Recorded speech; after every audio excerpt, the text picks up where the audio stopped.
believe like that. No, I don't think so. Welcome to tonight's Public Works Committee meeting for June 9th, 2025. If everyone could please stand for the invocation by Mayor Kill. Dear Lord, our Heavenly Father, thank you for your graciousness, understanding, and support. Please continue to lay your hand on the whole of Muskogee. Our community has been spared from the worst of the recent storms, and we are grateful. As council gathers tonight, please give us the strength and resolve to make the correct decisions as each of us sees it. Some of the decisions made tonight may weigh heavy on our hearts. Please guide us to make decisions that best benefit the community and our constituents, as that is why we are here. In Jesus' name, amen. Amen. For the flag salute. Attention, salute, pledge. I pledge allegiance to the flag of the United States of America and to the republic for which it stands, one nation, under God, indivisible, with liberty and justice for all. I have a pledge to the Oklahoma flag. I salute the flag of the state of Oklahoma. Its symbols of peace unite all people.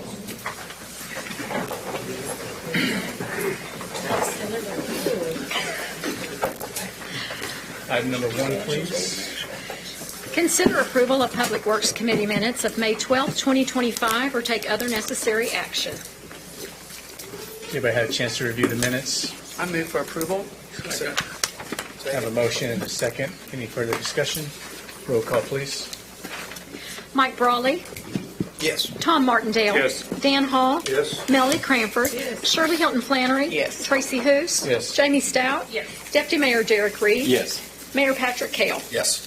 Item 1 passes. And are we striking item 2? Okay, so we're going to strike item 2. Item number 3, please.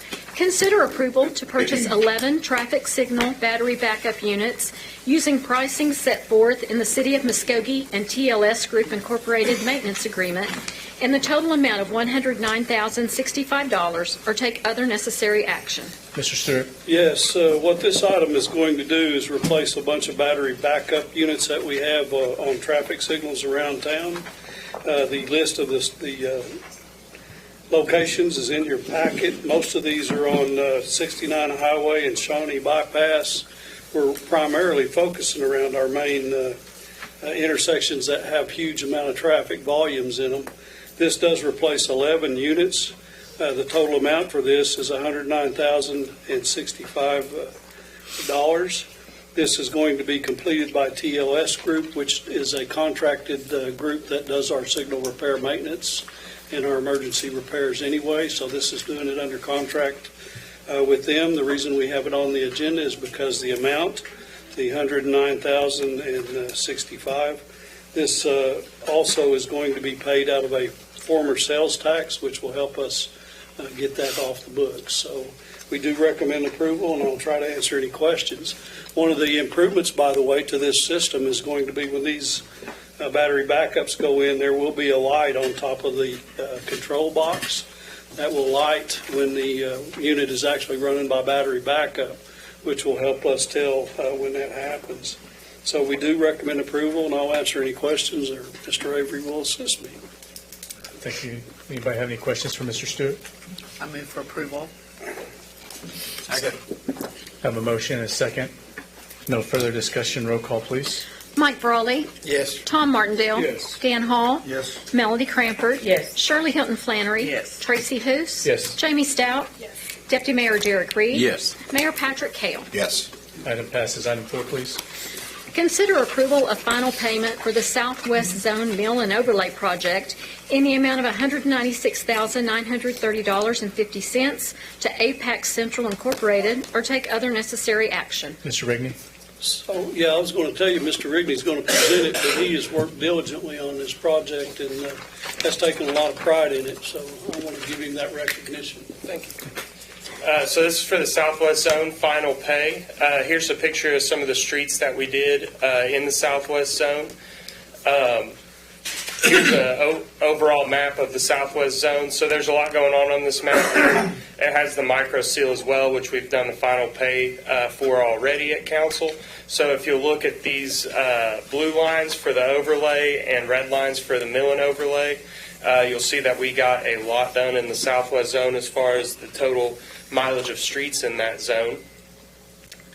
And we did just under 15 miles of repavement in this zone, plus the additional miles we did in the micro seal. So APAC was the contractor. They also utilized Ross Construction as a subcontractor. Both of them are local contractors. We had one change order, which was to balance some deductions from underruns and then add 6 streets to it. That was approved by the council prior to this. And we did some collector streets in there as well, 54th, Kershaw, Hancock, Border, and Junction. If you'll remember, in 2019, at the inception of the CIP, the focus was residential streets with some collector streets being done as well. So these are the collectors. That's why I wanted to call them out. All the rest of the streets that were done were residential streets. We feel like we had a very successful project, and the total of the project contract was just over $3.9 million.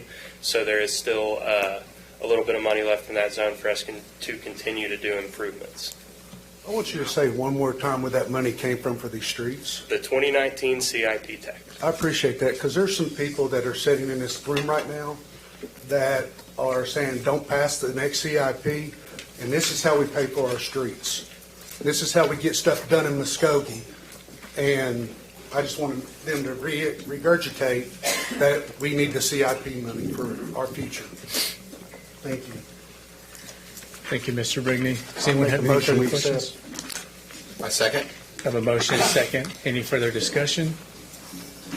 Roll call, please. Mike Brawley, Yes. Tom Martindale. Yes. Dan Hall. Yes. Melody Cranford. Yes. Shirley Hilton Flannery. Yes. Tracy Hoos. Yes. Jamie Stout. Yes. Deputy Mayor Derek Reed. Yes. Mayor Patrick Kale. Yes. Item passes. Item 5, please. Consider approval of an honorary street name for Lawrence Thomas Sr., designating a portion of 20th Street located in front of Dean's Chapel Baptist Church as Lawrence Thompson Sr. Way, or take other necessary action. Deputy Mayor Reed, Councilor Cranford. Yes. So it is with great honor tonight that I ask you to designate a portion of 20th Street located in front of our church. I am Associate Minister at Dean's Chapel. My pastor is here today. Some of the deacons and church members in Mr. Thompson's family are also here tonight. Deacon Thompson has been a lifelong citizen of the city of Muskogee. He is a veteran. He has fought for his country. He came back to the city of Muskogee to make sure that the citizens of Muskogee were well educated. He is, when I first moved here, just took me in as a family member, the first person that I kind of really met. And I think that this would be a great honor for him and all of his service that he does not only at our church, but in the community as well. He's a graduate of Manual Training High School, and make sure that they continue to have their reunions and people come out. He is a great historian for the city of Muskogee, especially the African American community. And I just think that this would be a great honor for him. Move for approval. Second. Well, before we take the vote, I do have some citizens signed up to speak, so when I call your name, just come to the podium, and you'll have 5 minutes. First is Ernest Nero Jr.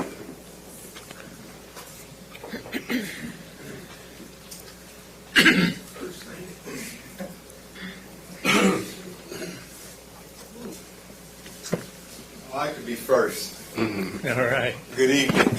Good evening. If you don't mind, just state your name into the microphone for the record, please. I'm Ernest Nero Jr. I am a resident of Fort Gibson, Oklahoma.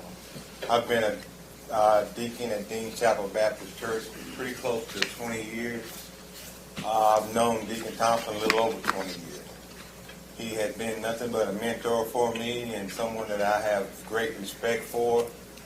I've known him to always have great aspiration for the city of Muskogee, the Muskogee Roughers.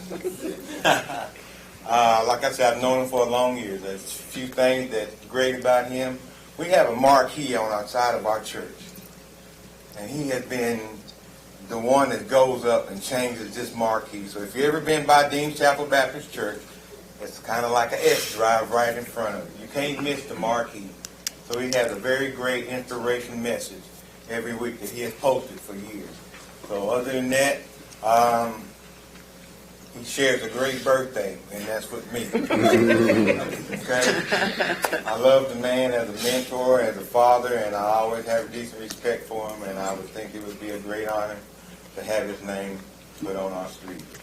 Thank you. Thank you. Next we have signed up is Mike Ragsdale.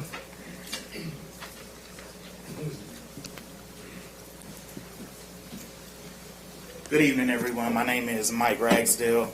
I'm the pastor of the Dean's Chapel Baptist Church. And all I want to say is the life expectancy of a male is 75 years old. The life expectancy of an African-American male is 72 years old. On July 3rd of 2025, Deacon Lawrence Thompson will be 76.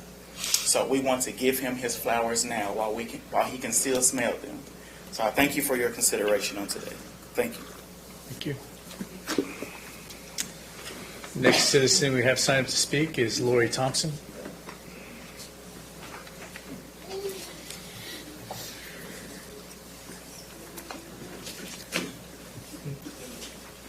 Hello, I'm Lori Thompson. I am the daughter-in-law of Deacon Lawrence Thompson, and I just stand before you just to pretty much echo everything that's been said, but to also let you know that this area is called Dean's Addition. And in Dean's Addition in Ward 3, there's not many left that can tell you the history. You can talk to Deacon Thompson, and he's going to tell you where houses used to be, who still owns what, and going to go through the whole regimen of what he used to do. So there's nothing more fitting than to have that area named after him. He's been going through some health issues. He's getting stronger and he's getting better. But with those health issues, he was been nervous about memory loss and different things. And this was just something that he and his daughter, or myself and his daughter, spoke about, was just some way to honor him, that people will be able to Google him and look him up, and he won't be forgotten. And so, we all know what Alzheimer's and different things can do, but we also know what it's like to be able to speak to somebody and to remember. So his legacy is long, and we are so blessed to still have him here, and we just want to honor him in this way, that he gets to see his name on this sign. He worked really hard as well. If you go by Dean's Chapel, like he said, one of the other corners is named after our pastor emeritus, Don E. Dumas. And Thompson was very adamant about making sure it got done so that Dumas got to see it. And Reverend Dumas is still here, and he's still proud of his sign. And I know that as proud as Dumas is about his, Thompson will be about his as well. So we just thank you for your consideration. Thank you. Next we have signed up is Brenda Ledbetter.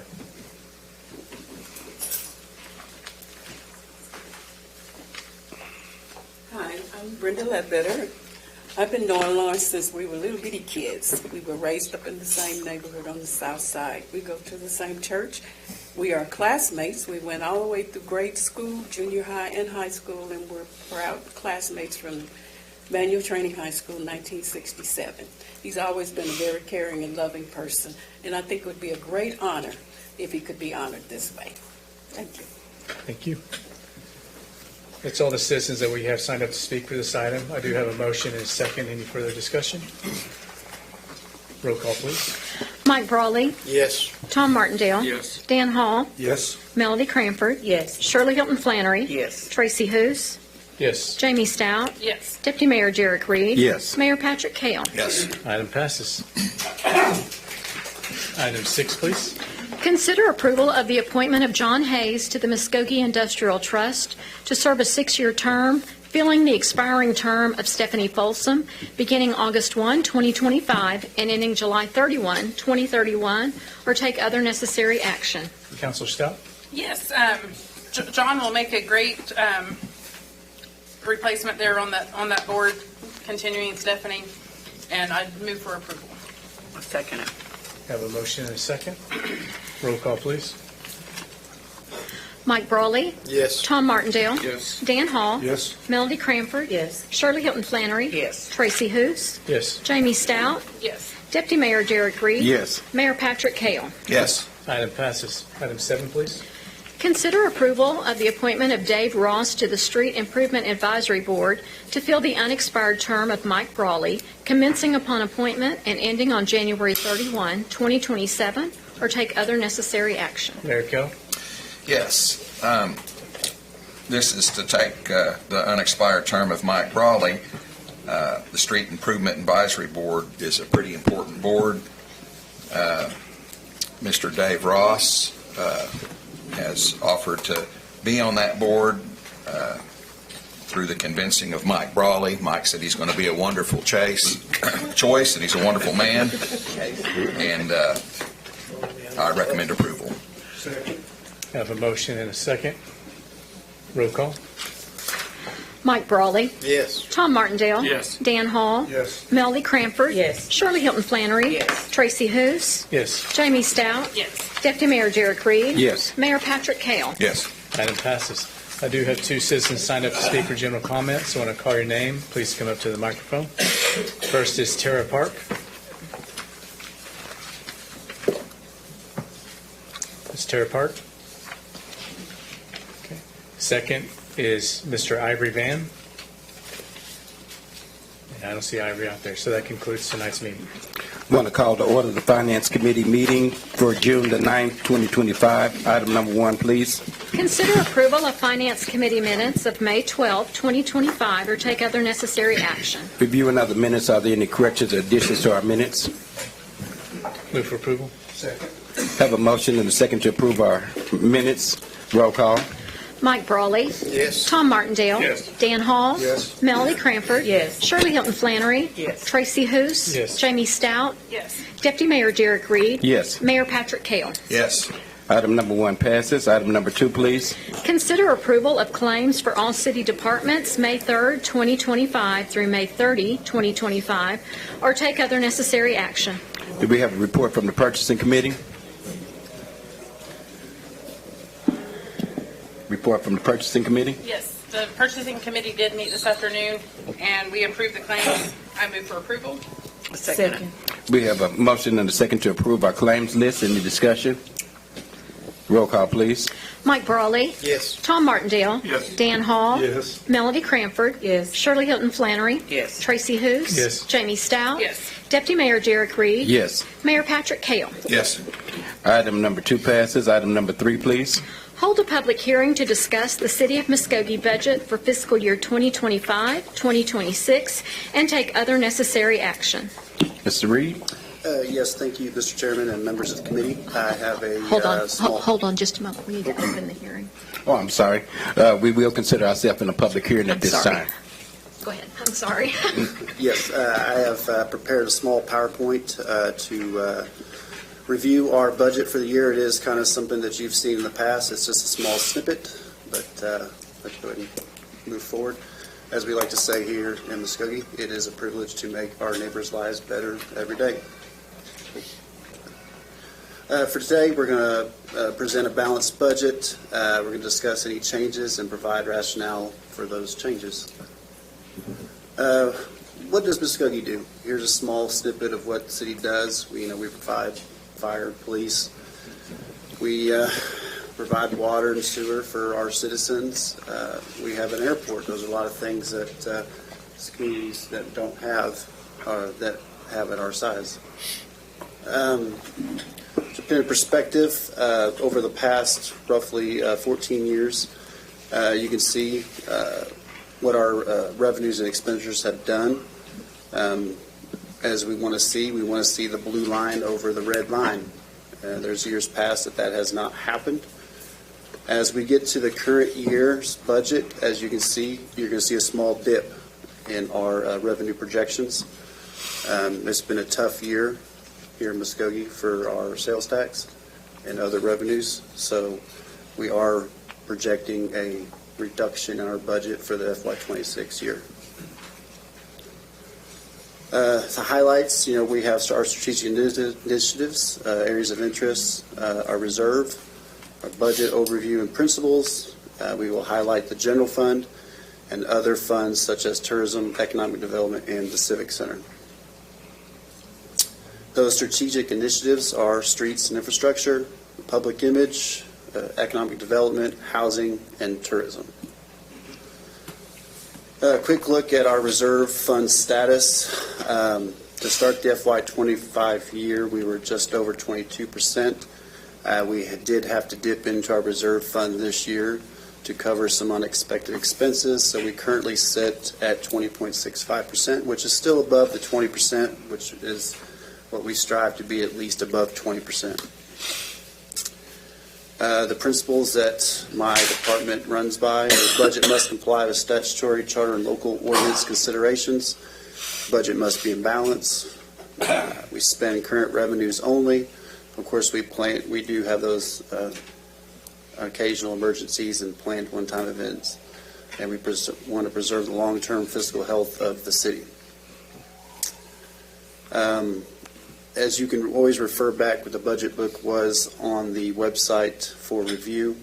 This is the total budget projection for funds across the board. As you can see, that general fund took a small dip from last year by roughly $300,000. As we always like to see, how are we doing compared to communities our size? Here's a chart that shows communities above us and below us that are comparative in size. Year to date, we are running roughly 0.84% above last year. We are below budget just slightly, but the revenues are above prior year, so at least we are seeing an increase, which is better than a decrease over the prior year. General fund revenue assumptions. Sales tax, as I said, is 0.9% below budget through May of 2025. As we went into the budget year, budget projections, we told staff that we would probably have to budget flat, but to expect those cuts to happen. The big key is the $600,000 decrease in use tax if the 2025 CIP does not pass. Here's our budget over the last couple of years and then into next year's projections. As I said, we have roughly a $300,000 projected decrease in revenues going into FY26. As I discussed, we told staff that cuts were to be predicted. So when we started our making cuts, we had $45.6 million in requests in the general fund, and we are, as of today, down to that $44.3 million. That's a lot of money to have to cut out of a budget, and $1.6 million. So those are a lot of things to have to take into consideration and take a look at. Those things that we can't cut and have to add to the budget were health insurance premiums of $500,000, and then our OMAG premiums, which are our general liability and property insurance premiums. They went up by $152,000. Some of our budget highlights, of course, is economic development and our streets and infrastructure. General fund summary, cuts to general fund operations driven by revenue and expense assumptions. We always prioritize our funds for strategic initiatives and have a conservative expense management. To move out of the general fund and look at some of our other funds, Civic Center has done great things this year. Of course, the goals of any fund are to stay in budget and have increased usage. Civic Center does have a general fund subsidy of $300,000, and this year's budget does include some funding for a couple capital items, including a truss set and 2 winch sets. As we move into economic development is funded by use tax by way of the general fund of $1.5 million. It's a 60-40 split. $900,000 is for general operations of the fund. $500,000 to the port. Main Street Muskogee gets $100,000. And then so on and so forth, contract services and events, and then of course operations, which includes staff and staffing needs of $133,000. The other $600,000 goes on towards current projects / debt service. Our tourism budget for next year, we are looking at, for the current year, we will make budget this year. And for FY26, we're projecting a flat budget of the $1,050,000. Capital outlay, we had $5 million in requests, but we only had $1.5 million in new money. Here's a small snippet of what we have approved for next year's budget. A full list of capital items is provided in the budget book for your review. Our MMA, we have $3.3 million available for capital projects. 1.9 of that, $3.3 million, goes towards debt service, which is our OWRB loans for our clean and drinking water loans. We have $475 in new equipment, and another $500,000 for water leak contracts. Other funds, such as River Country Water Park, Park Development, Airport, those are all funds that are able to function without a general fund subsidy. Our MRA is comprised solely of alcohol sales revenue, which is used to cover the operations of the MRA, and then any excess revenue is transferred to the Civic Center to cover operations. And then our parking authority, which is, we just simply maintain the parking lots that are owned by the city. Key takeaways from this year, as I said, it was a tough year for the general fund. Anything we added meant we had to subtract something else. As always, our strategic initiatives can always be accomplished through dedicated funds. Our tourism is funded through hotel motel tax. We have street through dedicated sales tax and our foundation match, and then water and sewer infrastructure through the MMA. I understand that was a lot of information in a short period of time, but that does conclude my presentation. Thank you. I don't have anyone signed up to speak, so I will close the public hearing at this time. Do we have any remarks from council? Yeah, I would like to thank Dennis for his hard work, and I mean hard is an understatement. Thank you. Appreciate it. Thank you, sir. Thank you. Mr. Attorney, are we taking any action on this item tonight?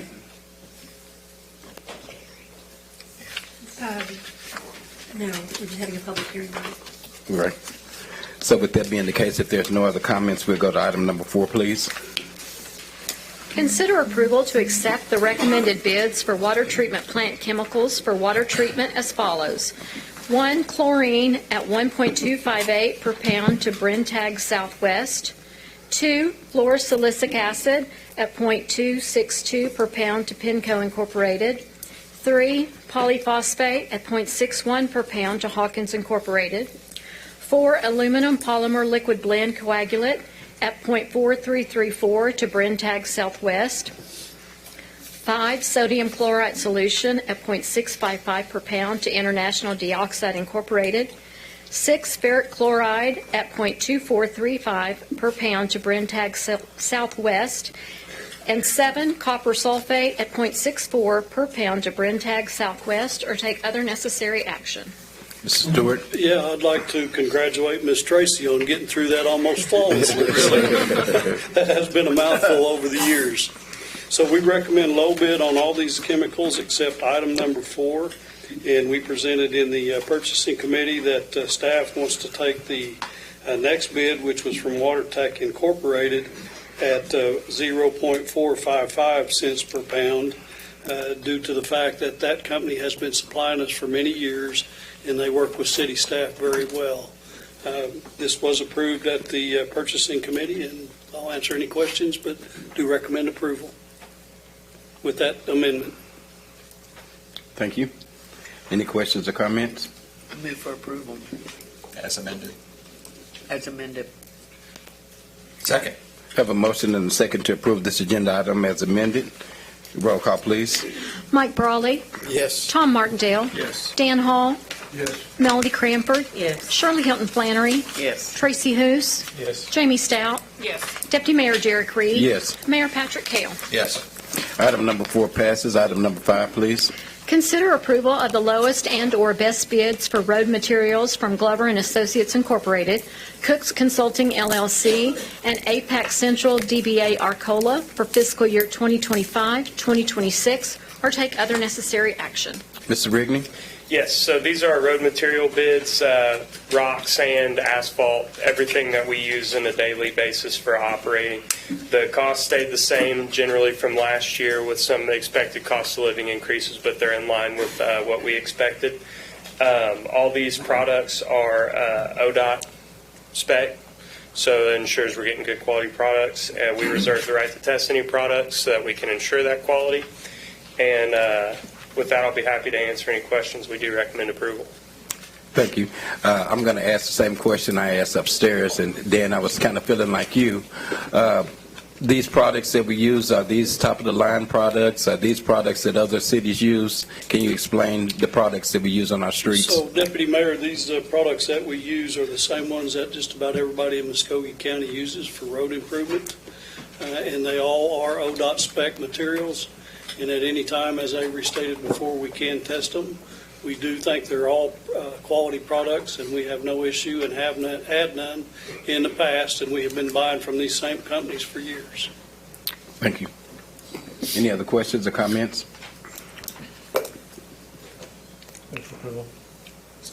Have a motion and a second to approve this agenda item. Roll call, please. Mike Brawley. Yes. Tom Martindale. Yes. Dan Hall. No.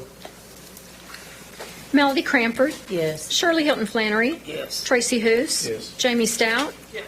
Deputy Mayor Derek Reed. Yes. Mayor Patrick Kell. Yes. Item number 5 passes. Item number 6, please. Consider approval of the lowest and/or best bid from Muskogee Ready Mix for concrete materials for city repair and maintenance projects, or take other necessary action. Mr. Rigney? Yes, Muskogee Ready Mix is a concrete plant here in town. They've been providing us ready mix concrete for the last several years. They are the lowest and the best bid. We're happy with their products, and we recommend. Thank you. Questions or comments? I move for approval. Second. Have a motion and a second to approve this agenda item. Roll call, please. Mike Brawley. Yes. Tom Martindale. Yes. Dan Hall. Yes. Melody Cranford. Yes. Shirley Hilton Flannery. Yes. Tracy Hoos. Yes. Jamie Stout. Yes. Deputy Mayor Derek Reed. Yes. Mayor Patrick Kell. Yes. Item number 6 passes. Item number 7, please. Consider approval of a master sales and license agreement with Routeware Incorporated in an amount not to exceed $76,115.84, and authorize the city manager to negotiate and execute the same, or take other necessary action. Mr. Stewart? Yeah, me and Mr. Rigney are going to tag team this one. Routeware is something that we put in place in Public Works when we went to automated trash service. The intent of this was to help streamline the department, help our employees. With the turnover we have, we're constantly having to train them on their routes, and Routeware is something that will assist them in running their routes once they become aware of the program. As we have gotten more deeply into Routeware, though, it's time to further that and go to the optimized side of it, which will help us even streamline that department and make it even more efficient. This is a great product for sanitation department, and I'm going to let Mr. Rigney go through his PowerPoint and explain it to you. Yeah, so we're very happy with Routeware. Like Mike said, it's a software that helps us optimize our operations, and we use this for scheduling routes, planning routes, and it also has a built-in GPS. These trash trucks are very expensive, and we keep a close eye on them, making sure they're where they're supposed to be, doing what they're supposed to do. It's a large investment for the city. So like Mike mentioned, we are looking to upgrade to the optimized feature, which will help streamline the routes, and it uses AI to help get through the route as quick as possible and time it up with trips to the landfill. It does provide tracking, and this is at its core a service verification system to make sure we're servicing our customers the way that we should, making sure we get their trash picked up. So this is kind of what you see on the office end of the Routeware system. You can see our drivers are up there, what trucks they're in, what stage of the route they're in, how many they have on the schedule for that day, how many they've done, idle time, time on the route, their max speeds. We can see a lot from this dashboard that helps us manage sanitation from the field and as well as from the office. So this is some of the things that the driver can take a picture of to show why we may have not picked a can up that day. So sometimes the cart's not at the curb, sometimes it's blocked by a car, sometimes it's turned backwards. And if they're turned backwards when the automated truck goes to dump them, the lid comes back and hits the trash and throws it everywhere, which is why we don't dump them when they're backwards. On this, you'll see that one close to the mailbox. What it does is it shows a timestamp and the vehicle number and the route they're on. That way we can, if we get a call in, we can say, hey, it was too close to the mailbox or it was blocked by a car. A lot of the times a resident it may not be their car blocking their can. So we can say, hey, at this time there was a car in front of your can and we can make that right, go get that. And then you can see on the other image that this one's bungee corded down, which means it can't be dumped with the automated vehicle. So this does improve our efficiency. Not having to go back and get carts that we did not miss saves us fuel costs. It saves wear and tear on the truck and travel time so that we can get the rest of the trash picked up quicker. And all of this to say that this does minimize operating costs and save us money on the long term. And it does help a lot with employee morale to be able to show that they're out there doing what they're supposed to be doing, recording the carts they pick up and the ones that they don't pick up for what reasons they don't pick them up. With that, we'll be happy to answer any questions. We're very happy with this product, and we think it's great for our employees and for our citizens. Thank you. Any questions? Comments? Motion? Move for approval. Second. Have a motion and a second to approve this agenda item. Roll call, please. Mike Brawley. Yes. Tom Martindale. Yes. Dan Hall. Yes. Melody Cranford. Yes. Shirley Hilton Flannery. Yes. Tracy Hous. Yes. Jamie Stout. Yes. Deputy Mayor Derek Reed. Yes. Mayor Patrick Hale. Yes. Item number 7 passes. Item number 8, please. Consider approval to authorize the city manager to execute a renewal agreement with Great Plains Consulting, LLC, to provide project construction inspection services on various OWRB and capital improvement projects as required by the loan agreement or take other necessary action. So, as council may remember, those that have been on there a while, we were requested to actually look at an inspection services, especially when we were involved in the 24th Street project, to try to keep them moving along and make sure that we got proper inspecting. We went out and found Great Plains Inspection Company. They did a great job for us on 24th, and I don't know, some of the pictures you get in your monthly and in the past weekly reports all have been generated by Great Plains Inspector, and we just incorporate those into our reports. Brian Nutt is here from Great Plains if there's any questions in particular for him.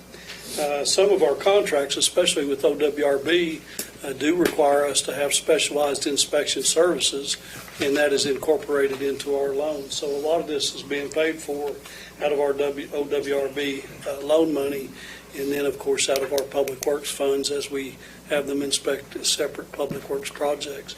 Brian has been doing a great job for us. He's inspecting several projects a day. We've even got him now inspecting the mill and overlay and the microservicing work that we're doing. This does have a small increase in it of less than 5%. This will bring the total monthly fee to $13,670. If you looked on there, it did have a not to exceed amount of $500,000, which it will never get near that. We put that in there just in case there was a special project that came along that we needed to go ahead and incorporate their services. I do recommend approval. I think Jeff Reeves, who is our project manager who's here, would speak very highly of this program. It is real essential to his work and what he does. And again, we do recommend approval. We'll answer any questions. Move for approval? Second. Have a motion and a second to approve this agenda item. Any further discussion? Roll call, please. Mike Brawley. Yes. Tom Martindale. Yes. Dan Hall. Yes. Melody Cranford. Yes. Shirley Hilton Flannery. Yes. Tracy Hous. Yes. Jamie Stout. Yes. Deputy Mayor Derek Reed. Yes. Mayor Patrick Hale. Yes. Item number 8 passes. Item number 9, please. Consider approval of final payment to Ascend Commercial Builders in the amount of $20,000 for Grandview Park, project number 2023010, or take other necessary action. Mr. Reeves? Good evening, all.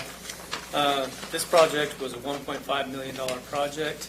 Came in $60,000 under quoted price. The project was successfully completed.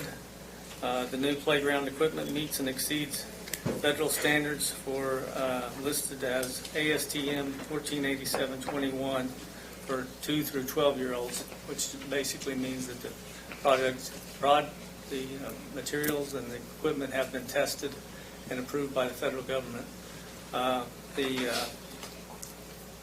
project included new signage for the park, playground rules, a natural play area with playground equipment, and a half-mile of concrete walking trails for the park. On the east side, a pavilion area with riding paths on the west side, and a walking path with shade structures in the middle section. There will be bathrooms included in this at a later date. The west section also has a bike park and natural trails. And staff does recommend approval. I'd be happy to answer any questions. Jeff, when is the parking lot scheduled to be corrected? Because that was supposed to be in part of the original plan. I have to defer that to Mark Wilkerson. I believe that was not included in this project for financial reasons. Okay. That was going to be my question too. She just beat me to it. I'm sorry, I don't have that information. Because when we were standing out there one day, they said it would be done by the time the opening of the park, but then there was weather, so I figured that was what the reason was. So. Well, and part of it, I believe, is the parking lot has decomposed in such a manner that it's going to take more to do it than it was just micro-surfacing overlay. Okay. The park. It's more to it than that. Move for approval. Second. Have a motion and a second to approve this agenda item. Any further discussion? It is a beautiful park, though. Thank y'all for putting it in work too. Good job. Roll call, please.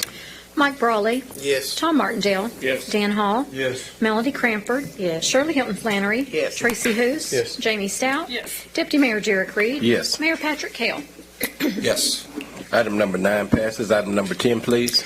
Consider approval to purchase one new Caterpillar Model 260 C3 H2 skid steer loader, compact track loader with all standard equipment in the amount of $74,031 for the Hatbox Event Park, or take other necessary action. Mr. O'Neill. Yeah, so this will be for the Hatbox Event Park side, moving everything, getting things set up, torn down for different events. Right now, Parks has 2 additional skids, but we're all sharing it across departments, and so everything at the event park is on skid pallets, and so this will help us do that more efficiently and be able to assist in parks overall. Move for approval. Second.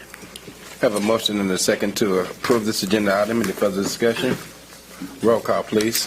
Mike Brawley. Yes. Tom Martindale. Yes. Dan Hall. Yes. Melody Cranford. Yes. Shirley Hilton Flannery. Yes. Tracy Hoos. Yes. Jamie Stout. Yes. Deputy Mayor Derek Reed. Yes. Mayor Patrick Kell. Yes. Item number 10 passes, and that is our final item on the finance. We will now call to order tonight's special call Muskogee Municipal Authority. Roll call, please. Mayor Patrick Kell. Here. Deputy Mayor Derek Reed. Here. Jamie Stout. Here. Tracy Hoos. Here. Shirley Hilton Flannery. Here. Melody Cranford. Here. Dan Hall. Here. Tom Martindale. Yes. Mike Brawley. Here. Item number 1. Consider approval of MMA claims for the month ending April 30, 2025, or take other necessary action. Mr. Manager. Caught me off guard and wasn't paying attention. So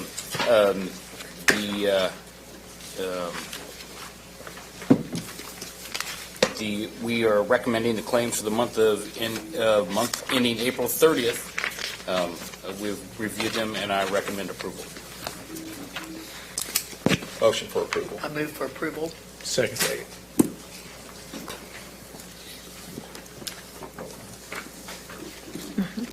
Mike Brawley. Yes.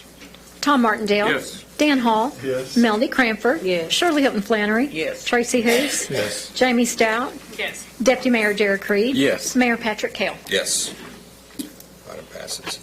Item number 2, please. Consider approval of Resolution Number 3032, adopting the Muskogee Municipal Authority budget for fiscal year 2025-2026, establishing budget amendment authority, or take other necessary action. Mr. Dennis Reed, please. Yes, as I presented earlier in the public hearing in the Finance Committee, we went through the budget for the city of Muskogee. I have provided a budget book for your review and provided a balanced budget, and I do recommend approval.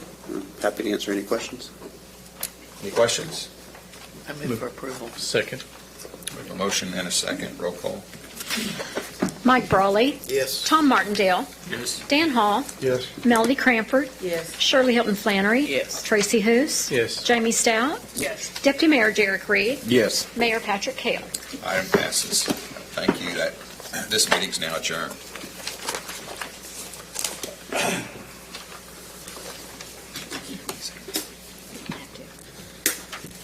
We will now call to order tonight's special call, Muskogee Redevelopment Authority.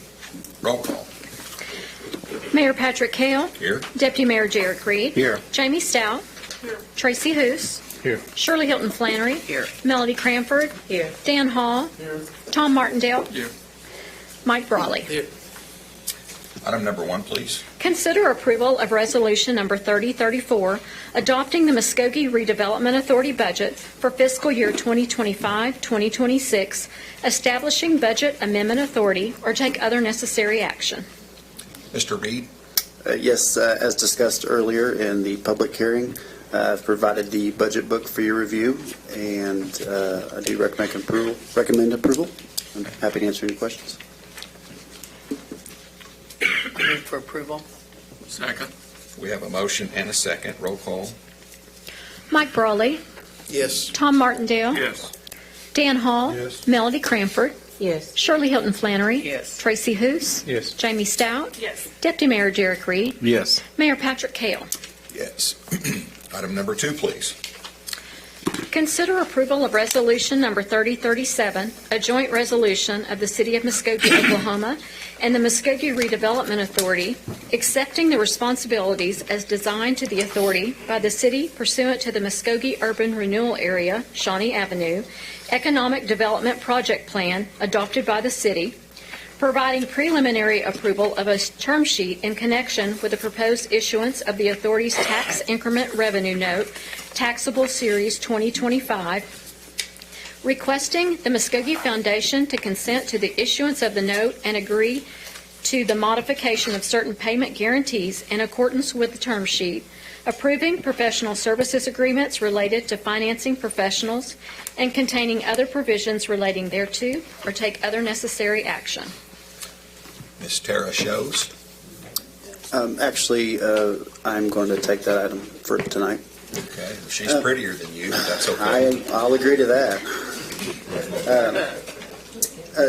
Earlier in the night, I handed you guys all a sheet that had the increment district number 3 information at the top of it. Mr. Ellis with our public law firm group couldn't make it tonight to go over this item, so I'm going to give you a couple quick highlights. So currently our TIF district number 3, which is considered the area off of Shawnee, which consists of the stores like TJ Maxx and there's Colton's in that area. We were allowed to authorize $16.5 million in projects to cover any operating or any expenses relating to development or land purchase.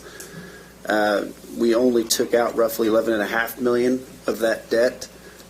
We are at a state where we need to now take on the rest of that debt to increase development and need some of that money to do some upgrades to the land to bring in some more retail development.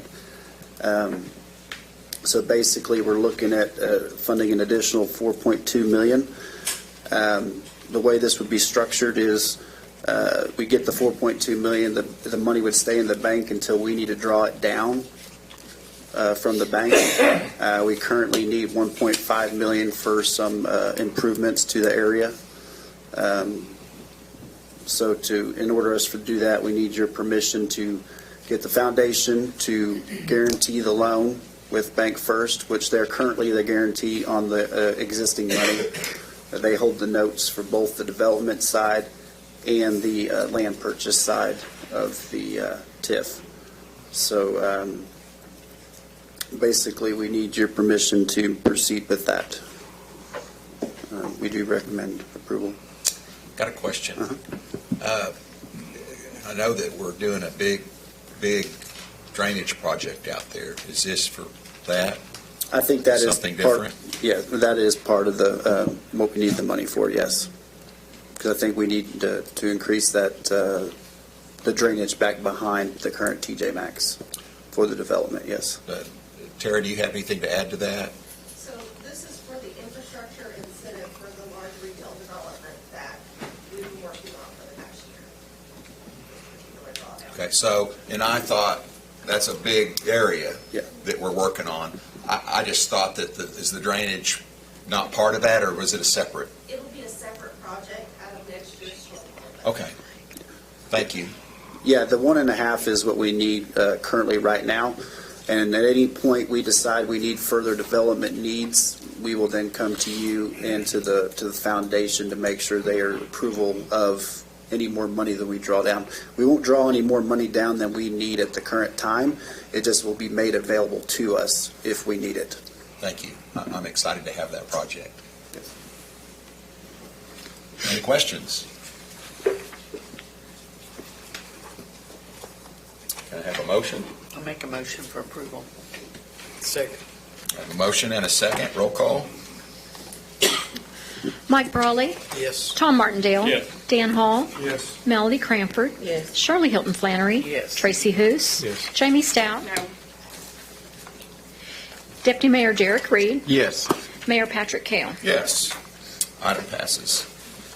Okay, we will now adjourn, and we will now call to order tonight's special call, Muskogee Parking Authority.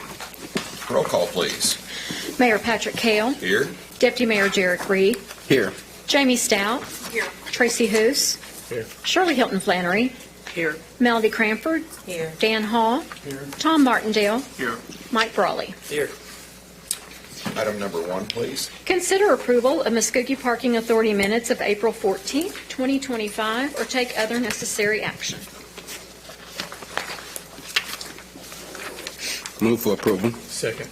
We have a motion and a second. Roll call. Mike Brawley. Yes. Tom Martindale. Yes. Dan Hall. Yes. Melody Cranford. Yes. Shirley Hilton Flannery. Yes. Tracy Hoos. Yes. Jamie Stout. Yes. Deputy Mayor Derek Reed. Yes. Mayor Patrick Kale. Yes. Item passes. Number 2, please. Consider approval of Resolution Number 3033, adopting the Muskogee Parking Authority budget for fiscal year 2025-2026, establishing budget amendment authority, or take other necessary action. Mr. Reed? Yes, as discussed earlier in our public hearing, I have provided you with a budget book to review and provided a balanced budget, and we do recommend approval. Happy to answer any questions. Thanks again. Any questions? Move for approval. Second. We have a motion and a second. Roll call, please. Mike Brawley. Yes. Tom Martindale. Yes. Dan Hall. Yes. Melody Cranford. Yes. Shirley Hilton Flannery. Yes. Tracy Hoos. Yes. Jamie Stout. Yes. Deputy Mayor Derek Reed. Yes. Mayor Patrick Kale. Yes. Item passes. We'll now adjourn and go to tonight's special call agenda for Muskogee City Council. Roll call, please. Mayor Patrick Kale. Here. Deputy Mayor Derek Reed. Here. Jamie Stout. Here. Tracy Hoos. Here. Shirley Hilton Flannery. Here. Melody Cranford. Here. Dan Hall. Here. Tom Martindale. Here. Mike Brawley. Here. Okay. Approval of minutes, please. Special Call City Council, April 14th, 2025. Special Call City Council, April 21st, 2025. Special Call City Council, April 22nd, 2025. Regular City Council, April 28th, 2025. And Special Call City Council, April 30, 2025. Thank you for that. You're welcome. Move for approval. Second. We have a motion and a second. Roll call, please. Mike Brawley, Yes. Tom Martindale. Yes. Dan Hall. Yes. Melody Cranford. Yes. Shirley Hilton Flannery. Yes. Tracy Hoos. Yes. Jamie Stout. Yes. Deputy Mayor Derek Reed. Yes. Mayor Patrick Kale. Yes. Item passes. Approval of minutes. We've got the consent agenda next, items 1 through 10. Does anyone have any changes or corrections? Move for approval. Second it. We have a motion and a second. Roll call, please. Mike Brawley. Yes. Tom Martindale. Yes. Dan Hall. Yes. Melody Cranford. Yes. Shirley Hilton Flannery. Yes. Tracy Hoos. Yes. Jamie Stout. Yes. Deputy Mayor Derek Reed. Yes. Mayor Patrick Kale. Yes. Item passes. Now on to the regular agenda. Number 11, please. Consider approval of ordinance number 4265A, an ordinance approving amendment number 6 to the War Memorial Park Trust Authority Trust Indenture, Article 6, the trustees, Section 1, amending the length of terms for trustees from a 3-year term to a 5-year term, or take other necessary action. Mr. Dan Hall.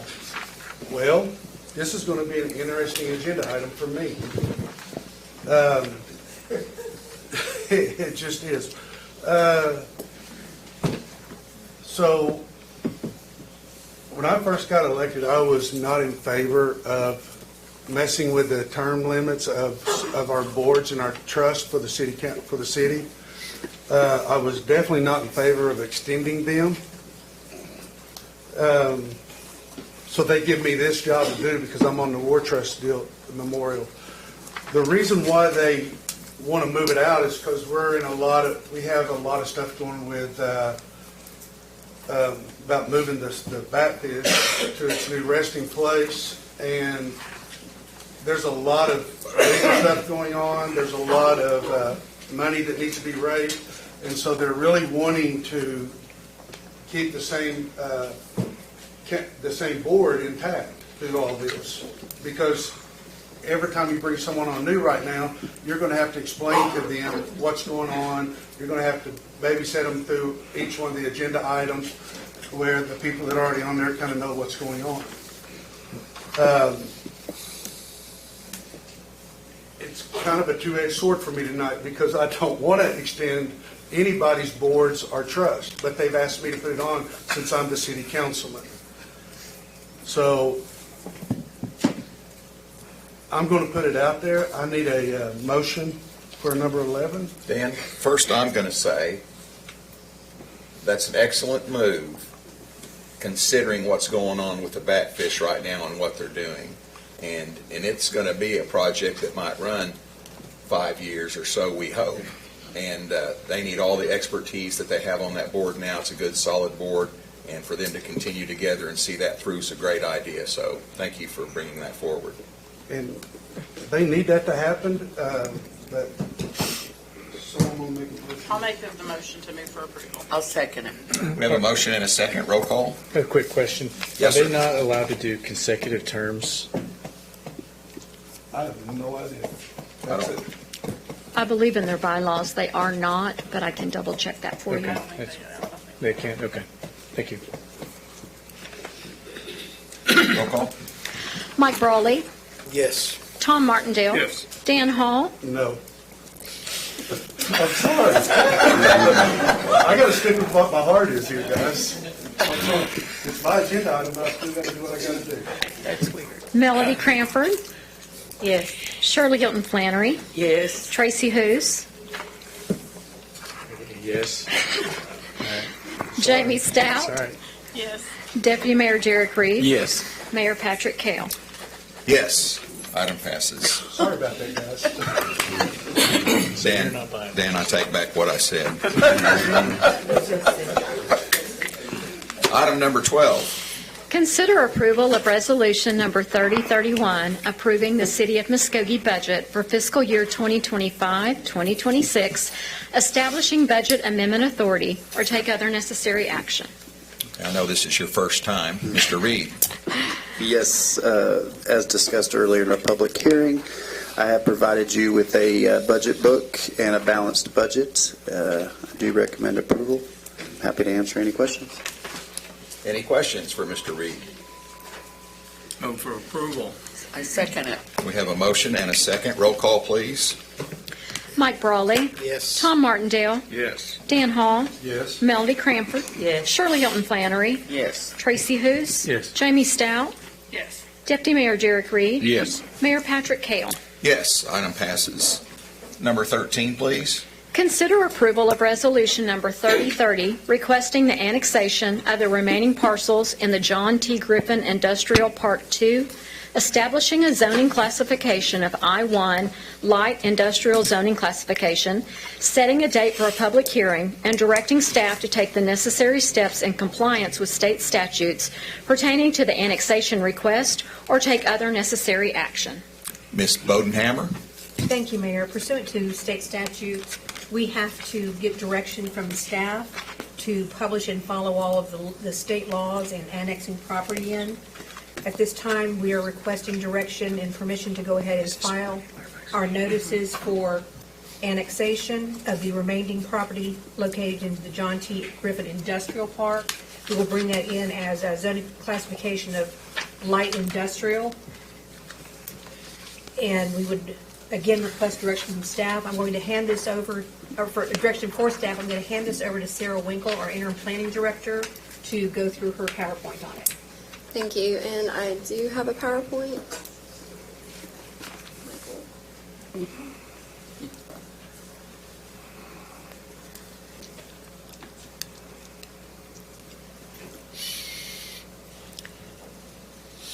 Sarah, if you would pull the mic up to you when you, because you tend to turn to the screen. Sorry. It's hard to pick you up. Thank you. Michael, it was the top one on that list.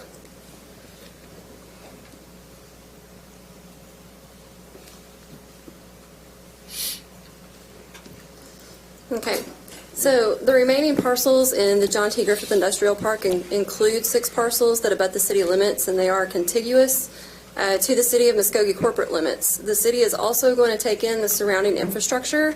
We are not going to annex any other property other than those 6 parcels that we are requesting. Those parcels are highlighted in color on the map as you see up at the top. The City of Muskogee is seeking annexation of the remaining properties in the John T. Griffith Industrial Park, most of which have already been annexed in. It has always been the intention of the city to annex the whole park. The city has put in water, sewer, and streets into the area to support this industrial growth. These services are being maintained, with the city money. Industry that uses electricity in the John T. Griffith Industrial Park upon annexation will pay OG&E a franchise tax for the benefit of the city and Port of Muskogee. This money will help financially support the city's investment in this John T. Griffith Industrial Park. We do have a service plan that does go with this annexation, and it does include services from the police and fire departments as well as all other city departments. In order for us to move forward with this annexation, City Council will need to pass the resolution that directs staff to set a public hearing before City Council on this matter, and this notice requires publication in a local newspaper within 14 days from this meeting. Staff does recommend approval, and I'm happy to answer any questions that you may have. Yes, I'll just state that it's actually, the hearing needs to be held within 14 days of publication, and right now we were looking at the Planning Commission date on July the 9th, and so we would have our publication and have our public hearing on July the 14th. Thank you. Sarah, what did the Planning and Zoning Committee pass on Friday? They did move for approval.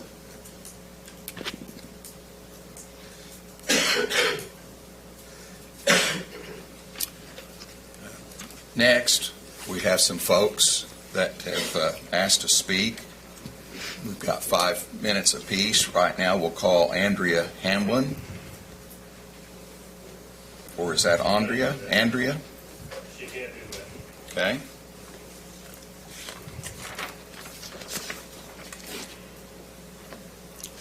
Mr. Wilson?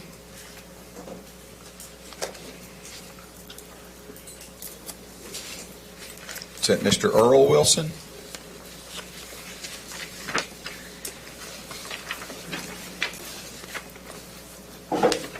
So just state your name only. Earl Wilson. Thank you.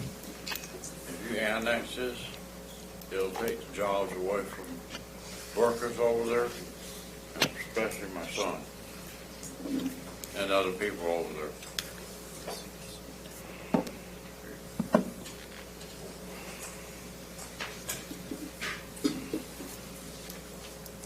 And my son works out there. Okay. So please don't do that.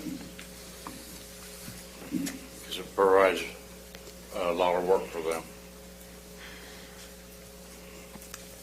You know, because me and my wife live on a tight budget. And it helps us, for one. If you annex it, he'll lose his job. You know, I'm medically retired from the service. Spent 17 years fighting for work for everybody and freedom. That's not freedom if you annex.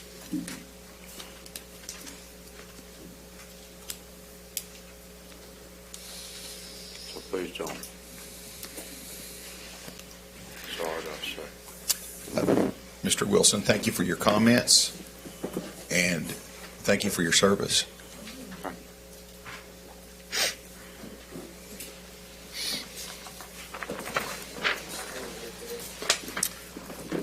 Next, we have Selma Sickles. Hope I got that right.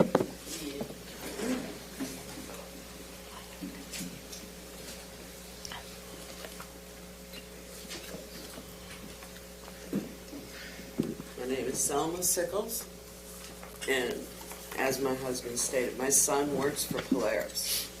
As it is right now, they put down on Sunday, the company gets annexed, they're shutting down. So the whole company's going to be gone.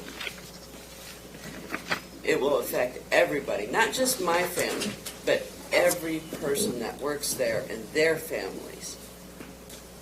I mean, for us, you got 2 vets that are feeding a family of 6, with my son working there to help out. That puts a binder on us, because we don't make that much money. And I know the people that work there, they don't make that much money either. Some are vets, some aren't. And I don't, it's one of those that it's going to be hard on those families, because now all of them are going to be looking for work again. It's one of those that we really don't want to go down that road, but it's what the company decides. And I'd rather not, because it's a good job. Thank you. Thank you, and thank you for your service. Thank you.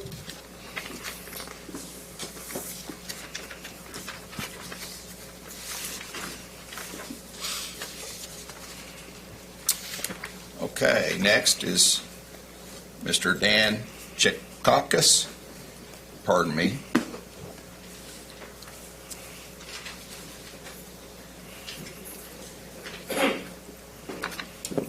Thank you, Mr. Mayor, City Council. My name is Dan Chipkoskas. I'm a resident of Muskogee, and I also represent Polaris Industries. I think there's been a lot of information that's floated around out there, and it's been one of those things that's it's kind of like swatting flies, trying to discern what's truth and what's not, what's rumors and what's actually the facts of going on. About 3 years ago, Polaris Industries came to Muskogee looking for a location to build. They set up and they met with the entities. They specifically asked, they wanted, as a lot of industry does, they want to be outside the city limits. They look for access, they look for utilities, things of that nature that were critical to their infrastructure. Polaris purchased the property, and it's been a good venture. They were scheduled to do through 4 phases. They are in the second phase right now of development. And as I think probably a lot of you can understand, stability is very, very important when you open up a business. Dr. Who's you're a physician. I think if you look for your payer mix when you see patients. You have to have stability in your reimbursements, and if the government comes in and says all of a sudden that we've got to assess a fee to your Medicare and Medicaid patients, it would affect you. And and if they did it after the fact, and we know that kind of stuff happens all the time, and I feel bad for physicians that are trying to do this sort of thing.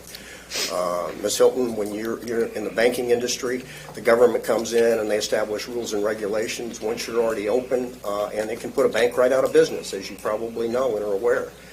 These are the kind of things that happen. What we're looking for in this situation is fairness. Fairness. Now, annexation does not necessarily have to equate to a 3% franchise fee. That 3% franchise fee is what is the crippling element in this. It's not necessarily the annexation, although you can debate that point. 3% can equate to about $5 million a year to this business. Now, how many of you that have signed both sides of the paycheck, if you all of a sudden got hit with a $5 million increase in your operations, could you survive? How many of you would, if you got hit with that type of increase, would you be able to continue the employment for these people? This is the kind of critical things that have to be understood and have to be expressed. We're in a situation now, we're discussing this, and Polaris Industries has not even had the ability to engage in this conversation. No one from the city has contacted Polaris. No one. And so they're finding about a lot of this information third hand. This is not the way we do business in Muskogee. This is not the way we do business in Oklahoma, and this is something that we need to correct right now. We don't have to move forward on this at breakneck speed when there's a lot of unintended consequences. We've got businesses throughout the city that have been siloed or islands for many, many years. I'll give you an example here. We've got, Brockway Glass. Brockway Glass is not in the city limits. The property that's south of Dow Tile, Yaffe Iron, Corning Glass, Bush Cannery, American Welding, Anderson Wholesale, H&G, The Castle. All of those places are outside the city limits. But they're in the city, and everybody thinks about that. But the reason is because it's the cost of doing business. Now, we've had a lot of discussion going forward about like Project Scissortail and all of the other projects that are going on out there. That's a good thing. You guys actually did a good job. You talked to these people, and they made a conscious business decision. They knew, eyes wide open, when you come in here, we're going to have a franchise, we're going to be annexed. But in this situation, this is an existing business. They don't know this. They didn't know this. Now all of a sudden we're slapping them with something that could put them out of business, or certainly at a minimum stop them right in their tracks as far as expansion. And so we need to think about the repercussions of these sorts of things. As council members, I don't have to remind you, every one of you has a fiduciary responsibility to the citizens of Muskogee. And we don't need to just plunge head first into something that could end up in litigation, lost jobs, lost revenue, lost taxes, on and on and on. These are the things that we need to say, tap the brakes. We're not in that big of a hurry. Tap the brakes, look at this thing, get all of the information out there before you make a decision like this. This is a big decision. This is not something you make flippantly. There are millions and millions of dollars at stake. There are many, many jobs at stake, and there are livelihoods at stake. So I ask you, please consider this and tap the brakes. Thank you. Vote no. Mr. Chipchakis, Dan, I have a question. Sure. You mentioned that Polaris, there was no conversations prior to this coming out. Absolutely. There has So been when they first came in, there was no conversation about it all. They looked to be in the city, they wanted outside the city limits. They were offered property outside the city limits, as most industries are. I mean, the CEO and the Human Resources Director are both here. I mean, if you feel, you can ask them. point blank. They did not know, and they still don't know officially. There's just been a lot of conversation third hand. The first thing that we should do anytime something like this happens is we should reach out to these industries who are here, who have invested their money in our community, and ask them, okay, this is something we're thinking about doing. How will this affect you? Because we're in a partnership. It's not us versus them. The city and these businesses are a partnership, and we need to make sure that we consider those things before we just, up and make an arbitrary decision. I don't think anybody on this council wants to see us lose one job. We can ill afford it. So if we bring these people into the communications and talk to them, I think we'll find out that we've got some willing participants. These folks have done a lot of other things that have been very, very important to help, as far as like the water. They built a water circulation system so they could do a closed loop system and that's on their own, at their own money. So they're trying to do the things that that we need as a city.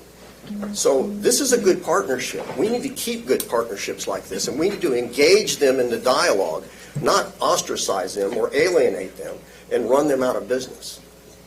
Thank you. What is their state unemployment tax? I'm sorry?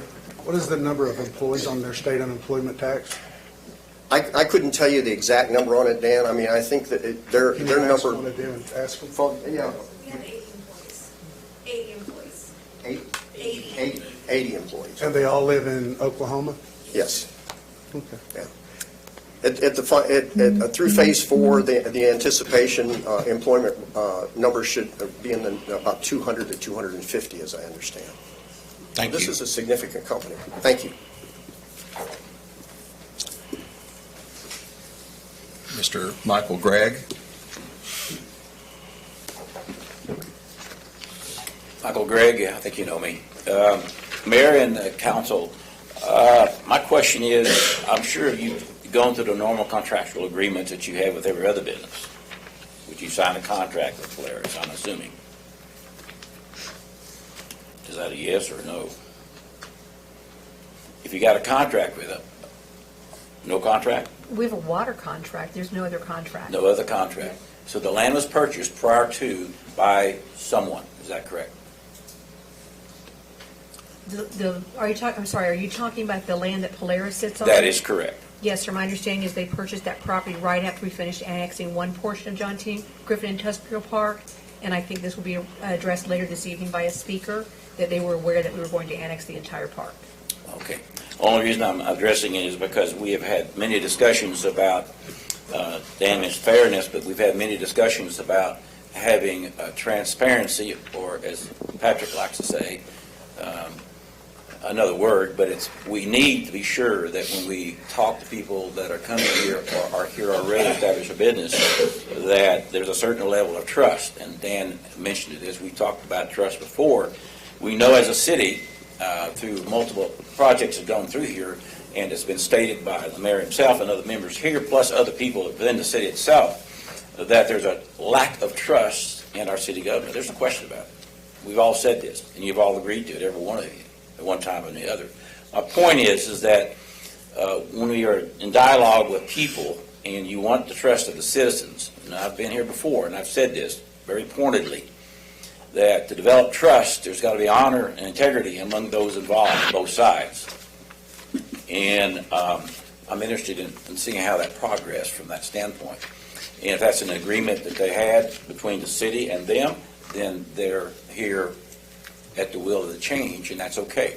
But as far as I'm concerned, the element of trust is still way away from the city as a council member, as the average citizen. We've been through several things before, and hopefully when time shows up and the state audit comes, there will be a whole new vision going on and a whole new perspective. We know last August the GO bond did not go, and other changes did not proceed because of the lack of trust in you from the citizens of Muskogee. And if you want that trust ever to develop, I think you need to start taking a look at what's going on. And you are doing it. I thank you, Mayor, for our little lovely conversation we had about the lights. And I appreciate getting those lights online, finding out what the problem was. Thank you. There's other things that we need I don't know what you want to call it, if you could have a panel that's designed where people can discuss issues to let you know ahead of time, like lights are out, or plain lights like street lights, and stoplights are totally out for 3 days on the weekend, on Memorial Weekend, which I'll call Patrick on Tuesday. Sorry I woke you up. But it's very important that we have ability to communicate between the citizens and you or whomever it may be, so they'd be advised early on outage. And again, we're going back to transparency, and we're going back, we need to get the information from the people to you to the people. And trust in our government is very important. We all know how we feel about the national government, and it's questioned about some of the state government. It seems to be a universal problem. I think what it is, it's a lack of communication. And I think it lands here. Nobody else. And of course, other people are divisions of it, follow right through here, but this is it. This responsibility stops here. And you really need to think about getting a much more transparent government, and also communicating with the people more directly and finding ways to doing it. Having some kind of phone emergency calls people can call when they drive by and see a problem, so that somebody gets known. This will be very easy to develop. You've got the people to do it. But again, if you want trust and you want people to follow you, then you're the first ones that need to make that step. And again, thank you for the time to discuss this. Thank you, Mr. Gregg. Next, Anna Stewart, please.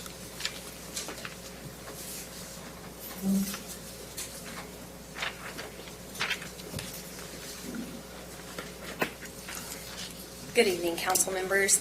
My name is Anna Stewart, and I'm proud to be an employee of Polaris Technology. I stand before you not only as a worker, but also as a mother, a community member, and as an advocate for fair governance. Polaris has been more than just an employer to me. It has been a lifeline to me and my family. After years as a stay-at-home parent, Polaris gave me a second opportunity to return to the workforce with dignity and purpose.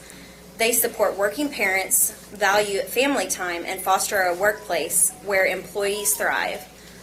Polaris is a vital economic force in Muskogee, with local employees earning an average salary of $65,000, double the median income in our county. The company is providing stability and opportunity. With projections to create over 200 jobs in the next 2 years, the future looks even brighter.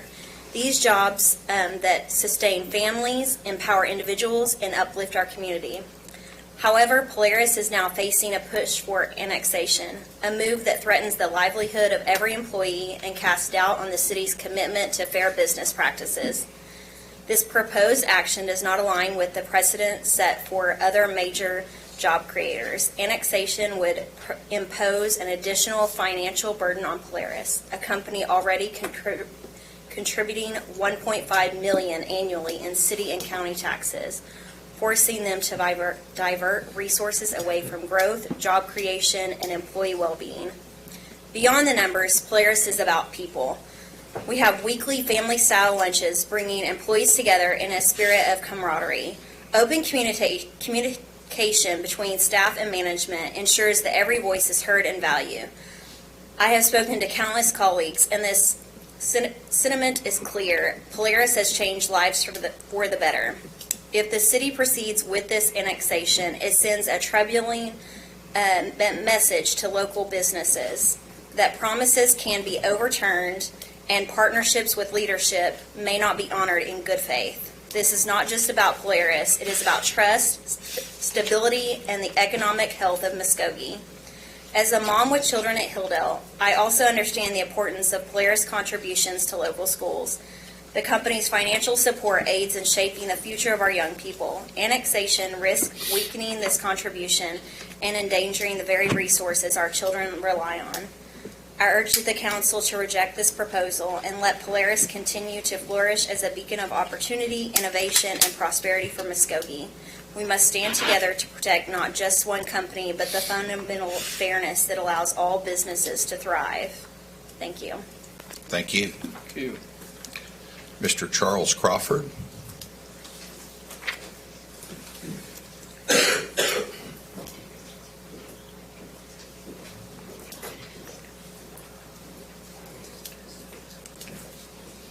Charles Crawford, resident of Ward 3, the city of Muskogee.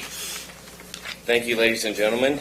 I'd like to, if you know me, you know that I always have data and like data.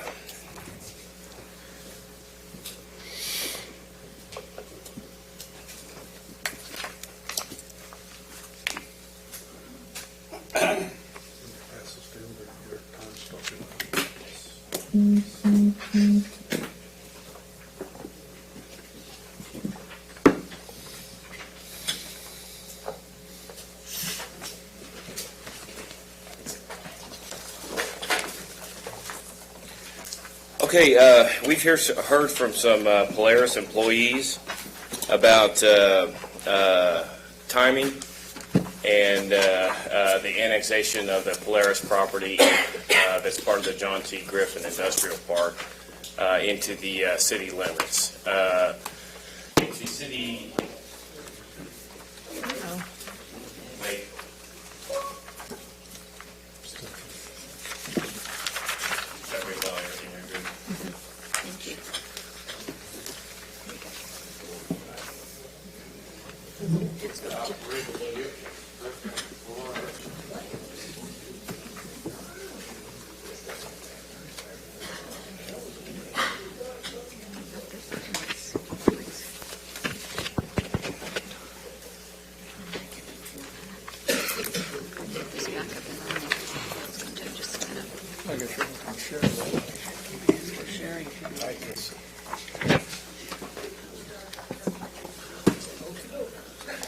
Michael, my timer, will my timer reset? It's rebooting. Okay, I can't see it.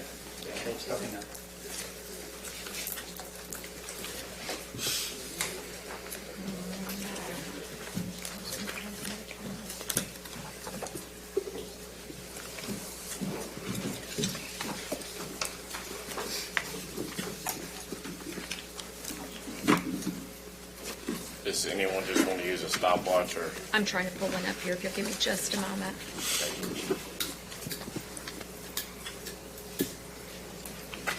Okay, go ahead. Yes, ladies and gentlemen, we've heard from several members of the, I'm assuming the staff and Dan with Polaris, and talking about possible timing differences and so on and so forth with the city of Muskogee and the annexation of this property. All the adjacent properties have already been annexed into the city limits of Muskogee. They are currently paying their fair share of city taxes that benefit our programs, city infrastructure. Has already provided nearly $4 million of water, bridges, roads, fire, and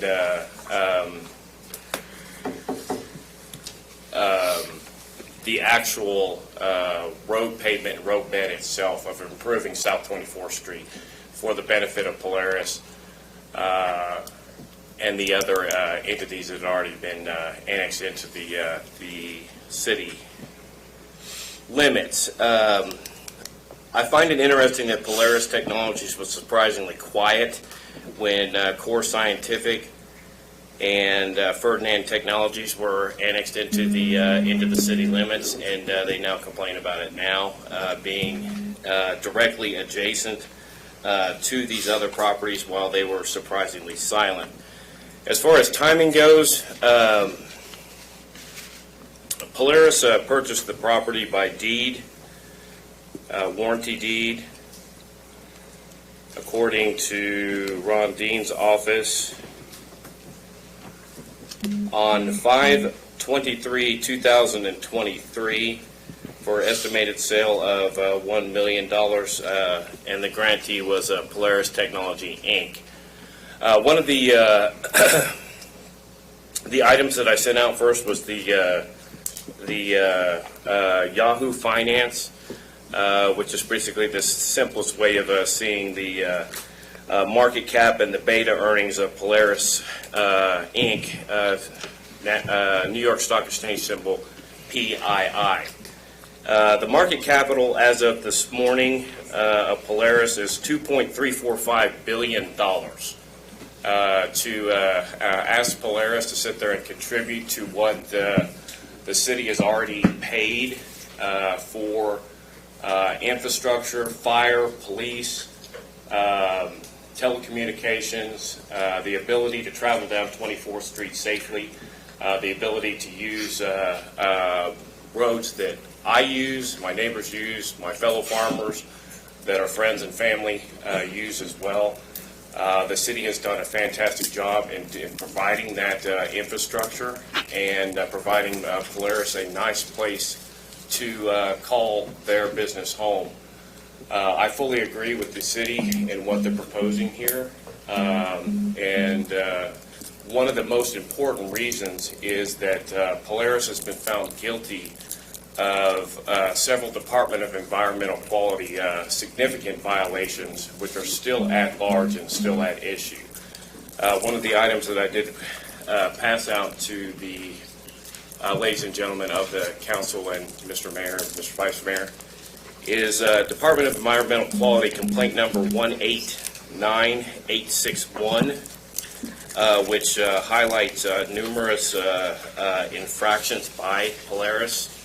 And I invite every one of you to read that and absorb the pollution and the infractions and the just insane inability for Polaris to follow just the simplest rules that the rest of us in the industrial world have to do. Thank you, Mr. Crawford. Thank you. Mr. Crawford, are you sure you got the right Polaris? I don't think this Polaris is publicly traded. It's the same Polaris that's cited by the Port of Muskogee. Okay. I wasn't sure it's the same one. If that is incorrect, then the Port of Muskogee's quote to the Phoenix is incorrect. I wasn't sure they were a public traded company, so. Neither was I. Okay. Can we get confirmation Can we verify from Polaris? that? We Yeah. have the. Can we Do verify I have you that? come up and? What is their net value? It's not public, it's not need to add that. You really probably should. You're going to have to spend $4 million. Okay, Mr. Greg Webb. So, And who your claims are. so because they're a private company, they don't have to give us the amount. Is that what you're saying? Yes. Yeah, they don't have to give us anything. Charles, did you just take all the agendas that were here? I may have. I want to say, first of all, thank you for the work that you do. I'm amazed that you are able to wade through all these agendas, all the links, all the data supporting it every week, and come here full of all that information and make decisions affecting the future of Muskogee. My hat's off to you. Now, might be a little bit of sarcasm in there, but still, point remains, I thank you for the hard work that you do. To me, this is going back. It's about trust and integrity and fairness. Now, from what I've been able to read and understand from court, city council members, there's no legal written requirement that we need to make a break for Polaris. Having said that, this is also, we have an election coming up July the 8th. If there's 80 employees there and they get canned, how do you think they may vote on that CIP issue? And all their friends. And we did choose July the 8th, which will be the lowest turnout in any election this year. A few hundred votes may tip the difference. I have a question for the city attorney. I'm assuming you've researched the Constitution, the Title 11, and everything having to do with annexation. Yes. Okay. Are you aware of House Bill 1166 on the governor's desk? Yes, it goes into effect November 1st. Excuse me? It goes into effect November 1st. Okay. Well, I know in the past, council sometimes received legal counsel that wasn't the best, like some of the inverse condemnation or eminent domain cases where some advice I heard was said, well, let's just kick this down the road. Maybe some of these old folks will die. We don't have to pay anything. That hadn't worked out real well. I know an offer was made to Mr. England for $900,000. He refused it. He's gone to a lawsuit. Sir, you're going to have to stay on topic. That has to do with the annexation. It does not have to do with the It has to annexation. do with legal counsel given to the annexation. You want to cover that up and just bull through here and not consider the questions of the Sir, the agenda item is not legal people? counsel or the competency of the legal counsel. It is the annexation, so please stick to the topic. Okay.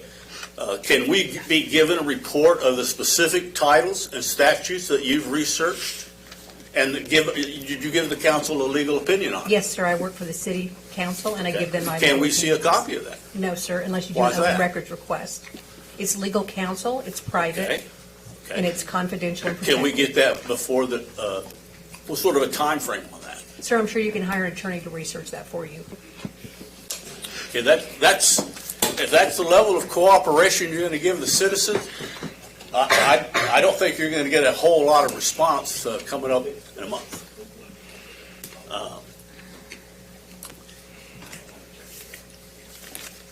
The other question I had is connected with this somewhat. We need the money, and I understand we've got enough people wanting to come in and settle in that industrial park. We've got more people. We've got lots of people, and we're not really going to miss a company that only employs 80 people. Is that the case? I sure hope so. Anybody have an answer to that? So I'm just saying, Mr. Chipkakis read off a list of people, of businesses that are still in the county, but they're inside the city limits, that have been siloed in. Why are they not being targeted with this too? Why are we not annexing those? Is it because of political connections that they have with you? I'd like to know answers to that. Is there a reason why that they weren't being considered for annexation?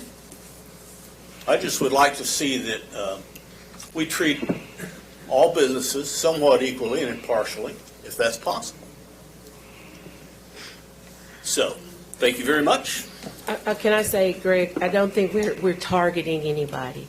I agree with everybody coming up and making their claims and stating things, but we are not targeting Why haven't you anybody gone after those businesses that are siloed in the process. And I think that when you make a statement like that and you want to say not to annex one, but the other companies that are there have, some of them have already been annexed, I understand exactly what you're saying, but I think we need to be fair with our conversation. And I don't think we need to say Well, I don't that we're have targeting one access to place the or another. information that you all have, and I'd have to That's what I'm saying. hire So I a think lawyer to just- find out some of that stuff. That's correct, but I think in fairness of the conversation, we don't need to say that we're targeting anybody, because that makes it sound unfair to us, and you're asking us, so Well, I I'm just understand, you making want to annex that remaining land, that's fair, that's understandable. So it's not a target to Polaris. But It's some not other clear. businesses have been siloed in, why couldn't Polaris be siloed in? Or I understand your grandfathered in? question. That's all I'm asking. Well, why haven't you investigated the possibility of these other properties that are in the city limits but are still in the county for gerrymander purposes? And why was that done? Why, if we need the money, why don't we go after these other sources of money? But I'm glad these are things that you all are handling and doing a responsible job. And as I said before, if you all mess up on anything, you all individually won't be the ones to pay for this. It'll be we, the people of Muskogee, of which you are a part of. But that's why I think it's fair to come and ask these questions. I thank you for your time. Thank you, Mr. Webb. Mr. Daniel Chipkakis.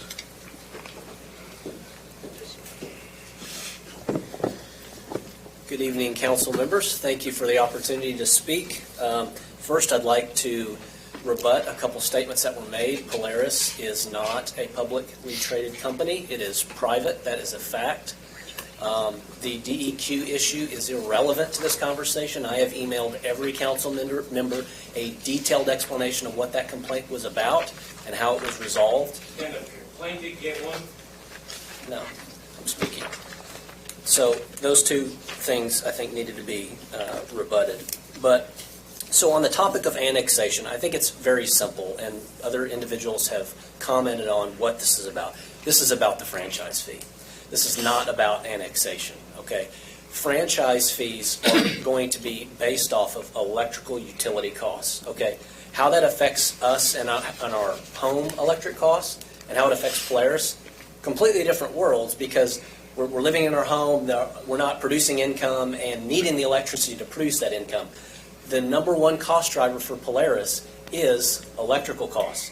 The franchise fee or tax, whatever you want to call it, is the most regressive way that you could possibly tax or add a fee onto a particular company. The reason why is the more that they produce as far as goods, widgets, whatever they're creating with using that electricity, the more that they make, the more they pay in fees. And so that's what I would say is it's a very, very regressive tax, and the city needs to look at that and ensure that it's even affordable. And I've listed out 3 reasons here why I think the annexation should be considered and not supported by the council. The first is unaffordability. I mentioned how the 3% franchise fee is calculated.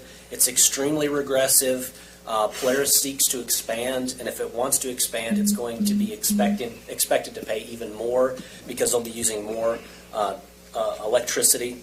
It's unfair due to the facts that have been mentioned that there's been no conversation that's been had about this. I think just at a bare minimum, I think we would all expect the city to come to a business, even to an individual, and say, hey, this is what we're seeking to do. We can argue all day long whether Polaris knew about potential annexation. Like I said, it's not about the annexation, it's about the franchise fee, discussing the affordability of that franchise fee. And so I think that's my biggest concern with this whole process is that there hasn't been that open dialogue, that communication to ensure that the city council is aware of what it will cost Polaris. Can they actually absorb those costs? I mean, do any of us know exactly what the profitability of Polaris is? How much they can absorb in additional fees? I don't think that we do. And they have a right to be profitable. They have the right to make tons of money. And I think the city, they shouldn't shy away from wanting to provide services to industry, to businesses. And there's obviously a cost associated with that. But they need to be cognizant of the fact that if you continue to tax, you continue to add fees, there comes a point where other jurisdictions will be deemed as more fair than Muskogee. And I live in Muskogee. I love Muskogee, and I want more businesses to be here. But I want us to set a precedent, and that's my third item, is that I think it sets a horrible precedent. Whether the city continued to move on with annexation and this franchise fee after communicating with Polaris, that's one thing. But that first step didn't even take place. And I've asked numerous individuals, friends of mine, people in the community, and explain to them this annexation and the fee that will be levied against Polaris. And almost every single time the response is, that's ridiculous. Well, what if they do that to me? What if they came came to my business and said, we need to charge you more because we have infrastructure we have to pay for? And once again, I completely sympathize with the fact that the city has commented numerous times, they need money. They need to update infrastructure. I get that. I drive on these roads, I drink the water. I truly do understand that. But we can't just say because we have a need, we can warrant this particular action, this particular franchise fee. And so my request to you is that you reject this resolution, not because we're opposed to annexation, but we're opposed by the means by which this proposal came to you, but also the fact that the franchise fee is unaffordable. Polaris cannot afford it. Thank you for your time. Daniel, before you walk away, in all fairness of transparency and what we are doing here, I'm with you and I'm for what you're saying. But when it comes to annexation, if you're not against the annexation, and we've talked about the other bill, 1166, what about Senate Bill 480?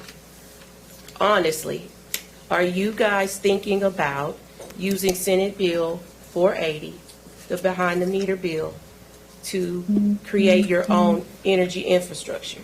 Because I think just honestly and transparently, if we're going to do this and we're going to talk about it, we need to have all the chips out on the table before everybody votes. Well, I mean, it's definitely a possibility. I mean, if Polaris sees this annexation as unaffordable, and they do, and potentially leaving Muskogee, they only really have two options. It's they have to take the Senate Bill 480 route behind the meter, or they leave. And I think that's perfectly fair that they would consider that, but we're not using that as leverage or No. I didn't mean it to accuse you of using it as leverage. I want to put it out here so that your employees also know that there is another option, and they feel safe in the fact that Polaris could stay here. Even if they're annexed in, they could stay here through Senate Bill 480. Well, it's when I say enormous, I mean enormous costs to going that route, and so that would have to be weighed against.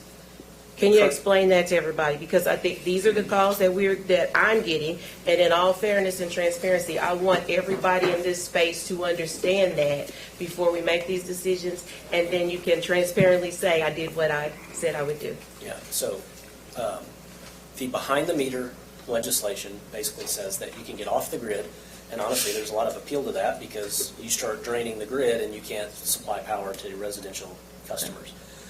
But there are massive costs because you have to create the power generation on site, you have to use natural gas, and you have to tap into it. I mean, that's millions of dollars. So is that a feasible? It's an option. Is it feasible? I would say it's not feasible. Okay. But that would be up to Polaris to crunch the numbers on that. But just off the top of my head, I would say that's not just a flip of the switch. Say, well, we'll just go behind the meter. That's very, very expensive to do that. And they're already here. Their margins are thin. I wouldn't say that they're necessarily relative to how thin our margins are, as individuals, but they are thin. And so to be able to make that change now, after they've already made the business decision to locate here, I don't think that it's very feasible to do that. Thank you. Yeah. Well, there was a group of people at one time made a statement about our water usage here in the city. And when they heard out about the AI companies coming and how much water they're going to use, and it was nice to hear y'all state a while ago that they're trying to have a closed system. Because there was a big group of people pushing about, why are we letting AI companies come into Muskogee? They're going to use up all of our electricity, they're going to use our water, they're going to cause a hardship on our citizens. And for a long time, that's what I thought we were not wanting to happen here. But apparently, those things change with financial means coming in or whatever. The way that we view things, I guess, it depends on how we view our pocketbook sometimes. And going into this, I have mixed feelings. I came in with one vote in mind tonight, and I'm still having some issues on which way I want to go yet. But I want to tell Polaris right now, you did not gain points with me tonight by telling your employees that you're going to shut down business and leave Muskogee and fire them and get them unemployed before they came to this meeting tonight. That was not gaining points with me. That is not anything in my character that would allow me to do that to any business or any employees that I have, to put a fear factor into their lives like that. I mean, I understand if you want them to come up here and represent you, that's one thing. But to come up here and try to force a fear factor in them that they're going to lose their jobs, that's not good. Can I ask that's you a not question? good character. Can I ask you a question? Yes, sir. What if that's actually true, though? But is it? Well, they've said it is. You have to accept their word, or you would have to actually know their financial reports, what it would actually cost them to pay the franchise fee.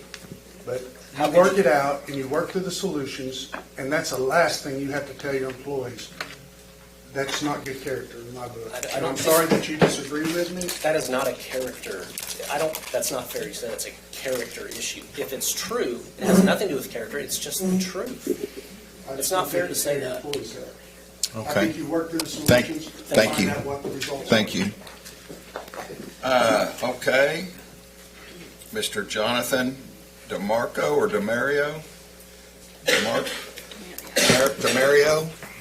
DeMario, thank you.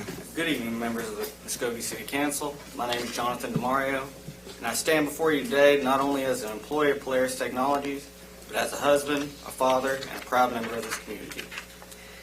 When I joined Polaris, I didn't just gain a job, I gained stability during one of the hardest chapters of my life. While my father's health was failing and during his eventual passing, Polaris stood by me.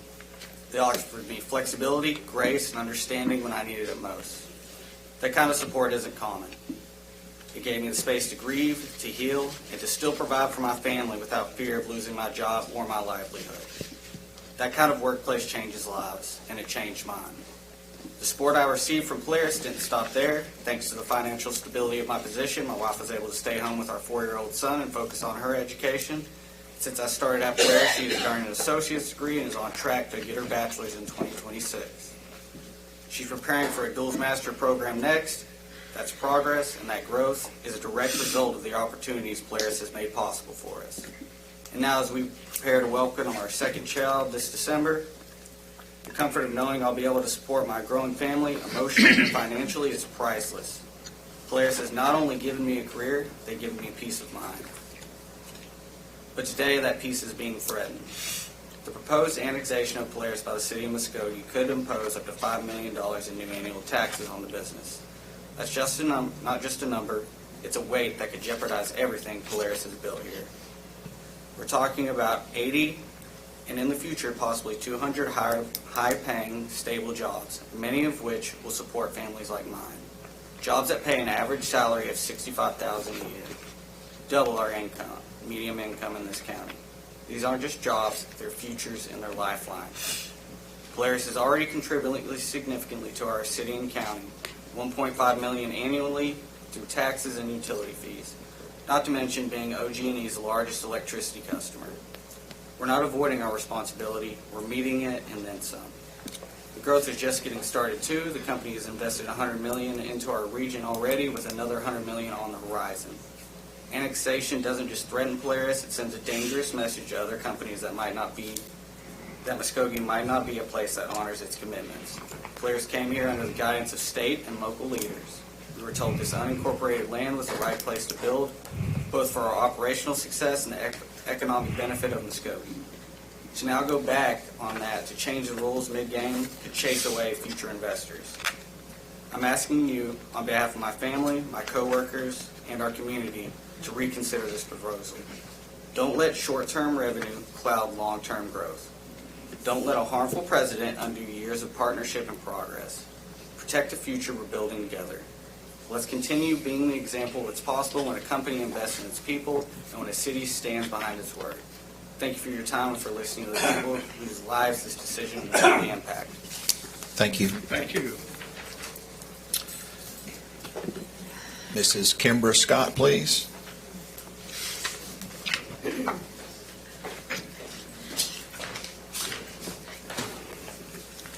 Kimber Scott, I'm the port director. I guess a lot of what you hear tonight probably should be directed towards me and our team. So I'm just going to tell you what I have here. Jeff Underwood is out. His wife just had a baby, so I'm going to do my best to answer your questions and to provide you with a report. So thank you, Mayor, council members, for the opportunity. This discussion has generated significant attention, and rightly so. It's essential we address the facts clearly and uphold both our economic development strategy and the trust of the business community.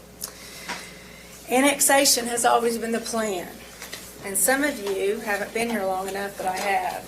Y'all seen this right here? It's called the Comprehensive Plan and Future Land Use Map. On page 59, it talks about south of Peak Boulevard and west of Highway 64 being a new industrial, heavy industrial access area. It's been a plan since 2012, 2013. It's not something that we dreamed up when all of a sudden we said, oh my gosh, Polaris is coming. They're going to be using 400 megawatts. We need to annex them into the city. When Mr. Miller was here, we talked about annexation. We talked about what that might look like. He wanted it done, and he said we're going to start with the property that the port owns first. Obviously, we did that. Mr. Miller left. You know the rest of the story. Let me be clear, Polaris was never promised they would remain outside of the city limits. I was on numerous phone calls, conversations with them, with Mr. Alex saying, and he was told, you know the city is considering annexing you. That's their call. They're going to annex you. All I can tell you is I was on the call, and so was Jeff Underwood, and he will vouch for this. We've thoroughly reviewed every record and communication. No such promise exists that they would not be annexed. Annexation has been a part of the John T. Griffin Industrial Plan from start, 2001. Does everybody remember Daltile? It was annexed right before Daltile bought the property. That was a plan for that park. And it is a city industrial park. Somebody mentioned a moment ago about OI, H.E. Anderson. That's not actually a park. Those are just areas within the city, like little islands that the county have, that were never annexed. Maybe we should look at those. Maybe that's something that should be brought up soon. I mean, I'm not saying it's off the table, but this is a park, the only park that the city provides resources to that is not annexed. That's the reason why we're annexing the entire park. In 2024, lots 3 and 4 were annexed. Scissortail followed in February 2025. Core Scientific has signed their annexation agreement. Polaris is simply the final remaining tract. This is a continuation of a long-standing, well-documented policy. Polaris chose the location. Yes, they may have wanted to be in the county, but guys, they chose it because of a 1,000-megawatt substation that OG&E built. They need power. They need 400 megawatts of power, and they want more. So that tells you why they're located where they are. You cannot attach to that 1,000-megawatt substation without being adjacent to it. So someone that has property outwardly, not adjacent to it, do not have access to 1,000 megawatts that OG&E put there. Just make that clear. They have always done, this is an industrial site served by the city. They currently use about 6% of Muskogee's entire water supply, 2 million gallons per day, along with sewer and emergency services. We owe it to our taxpayers and other companies to be fair. Excluding Polaris from annexation while all of their neighbors are annexed would raise serious concerns. It creates an uneven playing field and sends a wrong message about how we treat corporate partners and use city resources. I would be remiss if I did not tell you I haven't been harassed. Our team has been harassed. We've been threatened. We've been told that Commerce is not going to help us in the future. In your little packet there's a letter from Commerce that says that is false. Guys, this is a serious situation. Scare tactics don't work here, please. Polaris is OG&E's single largest customer in this area. They have options under state law to build their own energy source or relocate. While we hope they stay, the decision is theirs. We remain committed to supporting their success in Muskogee. The port has no authority to annex any property. That authority rests with you. We support the annexation because it aligns with decades of planning, uses city services responsibly, and ensures fairness among all industrial park tenants. It's not about politics. It's simply about consistency with our policies. That's it. Scott, I've got a question.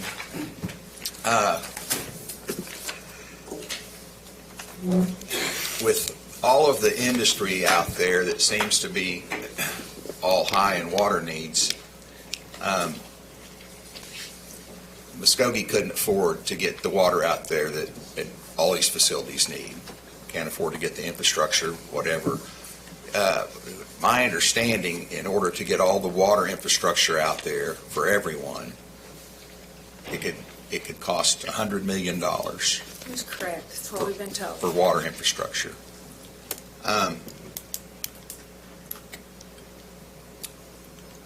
I'm just wondering why are these other Core and Scissortail, are they American-owned companies?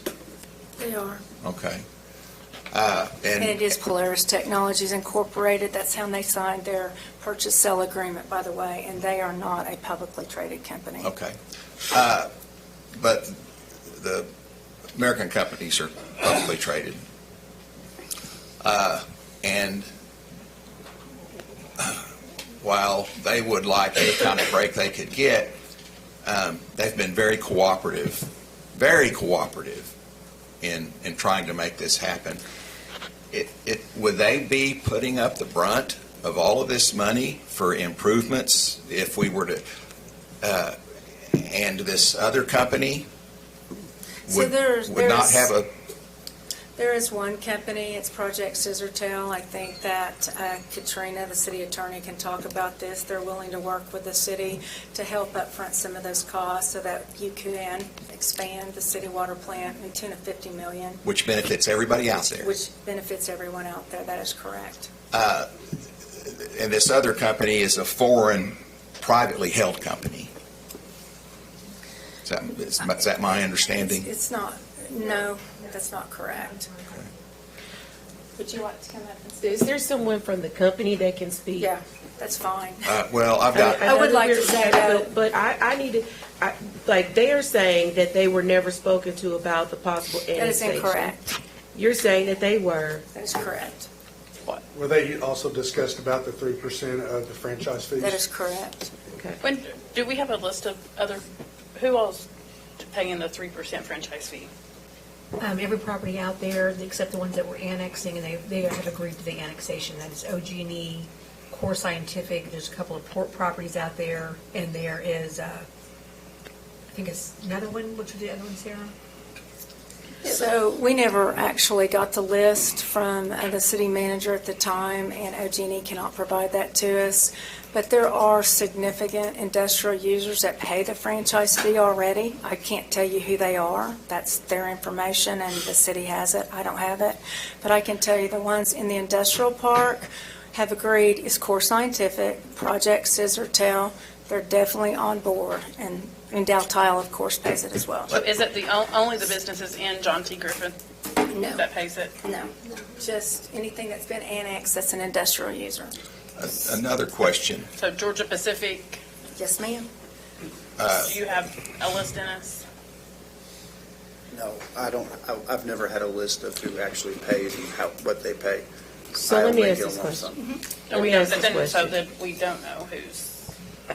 Let me ask We this. do- Let we me. do know that every company that's in city limits pays franchise tax fees. So my question then is this to Polaris. Is it that it's the amount of the franchise fee that is the issue? Because if everybody else is paying a franchise fee, yours is higher because of the higher amount of electricity that you use. It's not about the franchise fee at all. So if, let's say hypothetically, you used half or a fourth of the electricity that you use, would you still have this issue? Would you still have, so you're saying no? You're saying no? Somebody from Polaris, I see you shaking your head, but I need an answer, and I see you looking at him, and you're saying no, he's saying don't say no. My question is, if you used a fourth of your electricity that you currently use, would you be in here today? And that's an honest question, because I had honestly told you what I would do for you. Honestly, if you were using a fourth of this electricity, would you be in here today? It wouldn't be in business.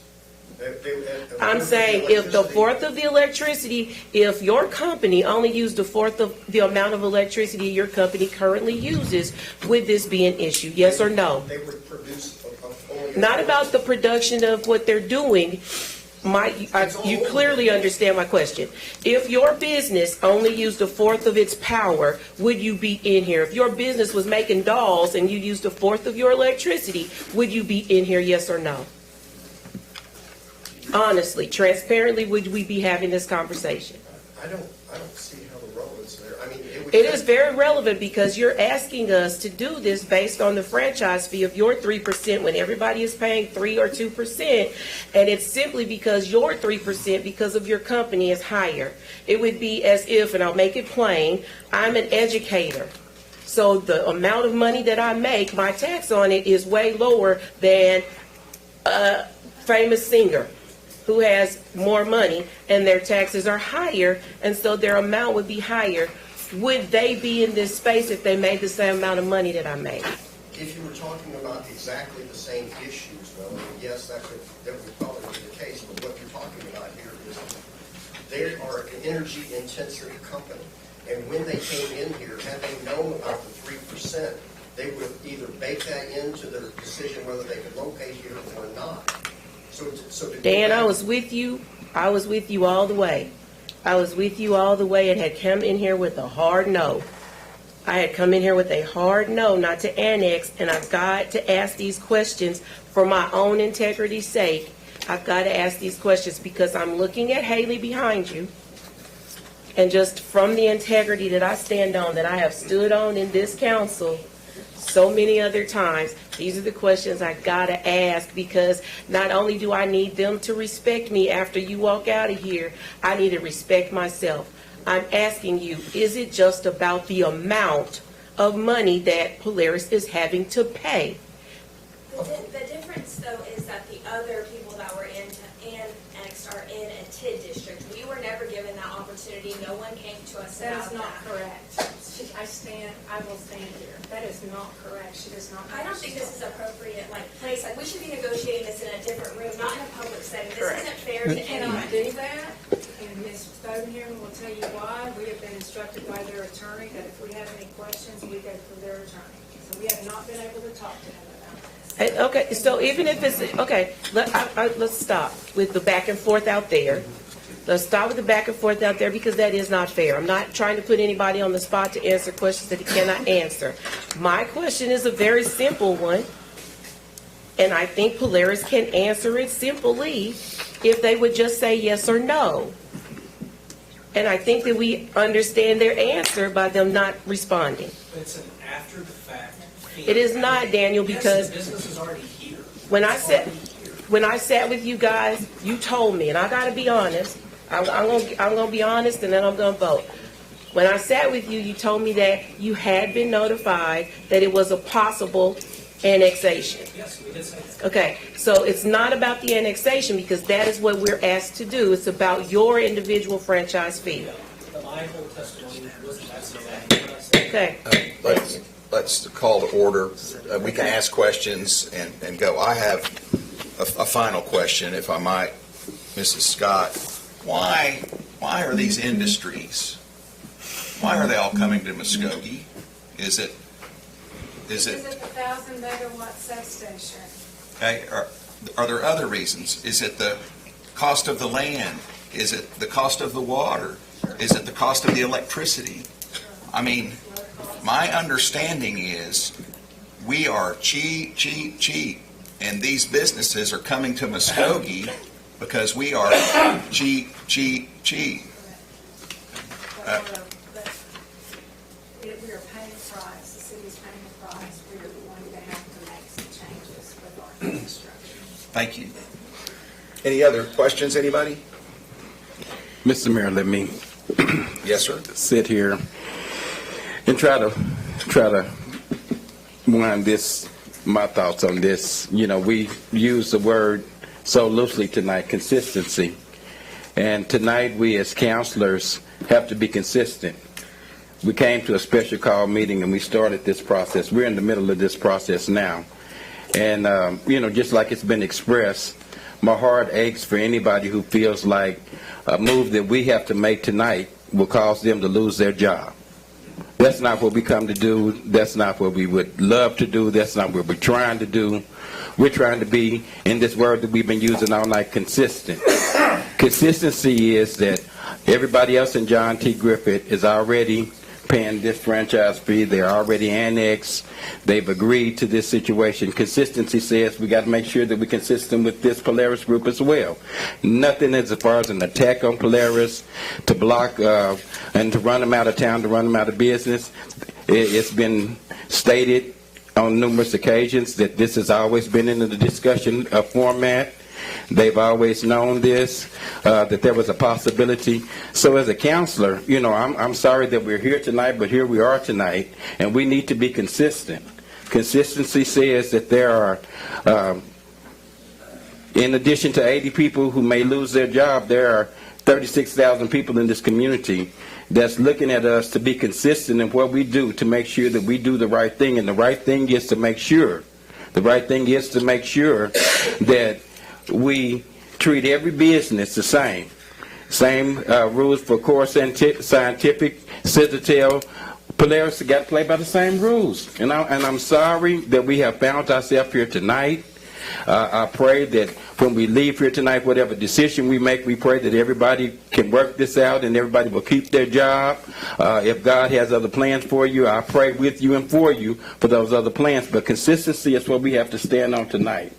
We have already started this process with a special call meeting, and it is my motion tonight to move forward with the process that we come here to do, and that is a motion that I put on the floor Can I ask tonight. one last question before we do that? Because again, I'm honest and transparent. I came in here to say no.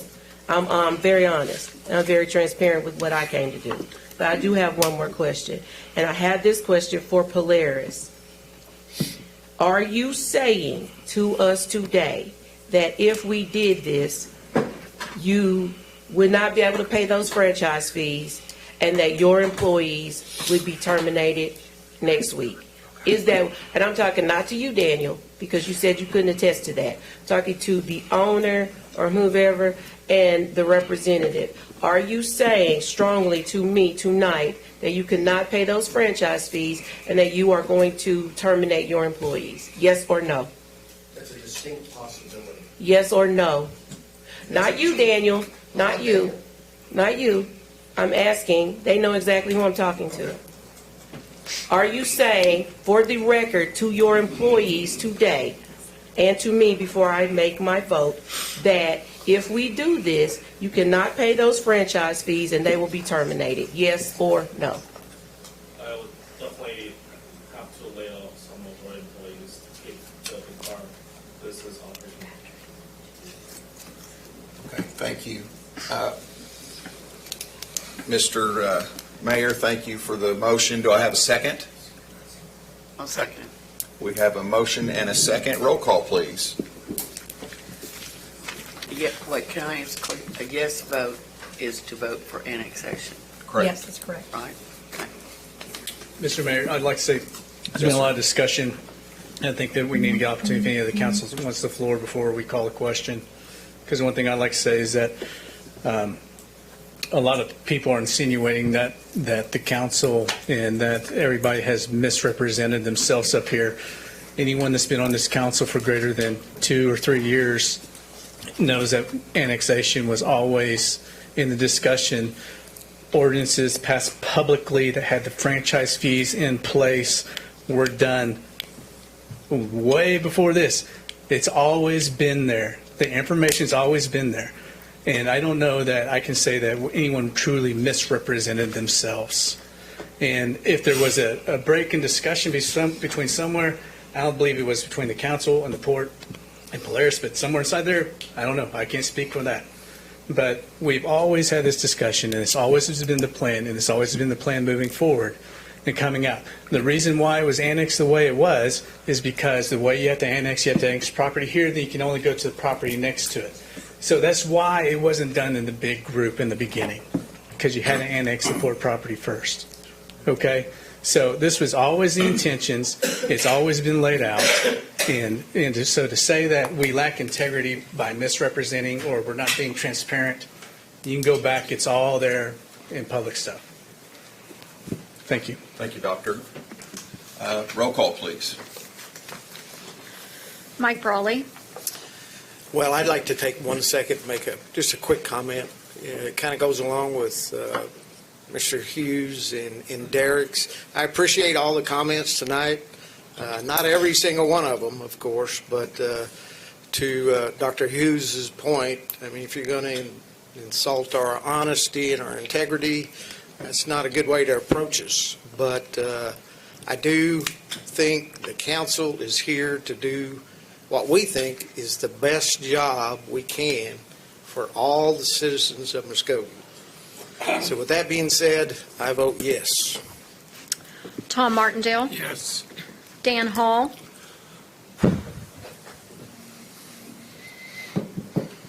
I got to think about 36,000 people. Yes. Melody Cranford. Yes. Shirley Hilton Flannery. Yes. Tracy Hoos. Yes. Jamie Stout. No. Deputy Mayor Derek Reed. Yes. Mayor Patrick Kell. Yes, the motion passes. Item number 14, please.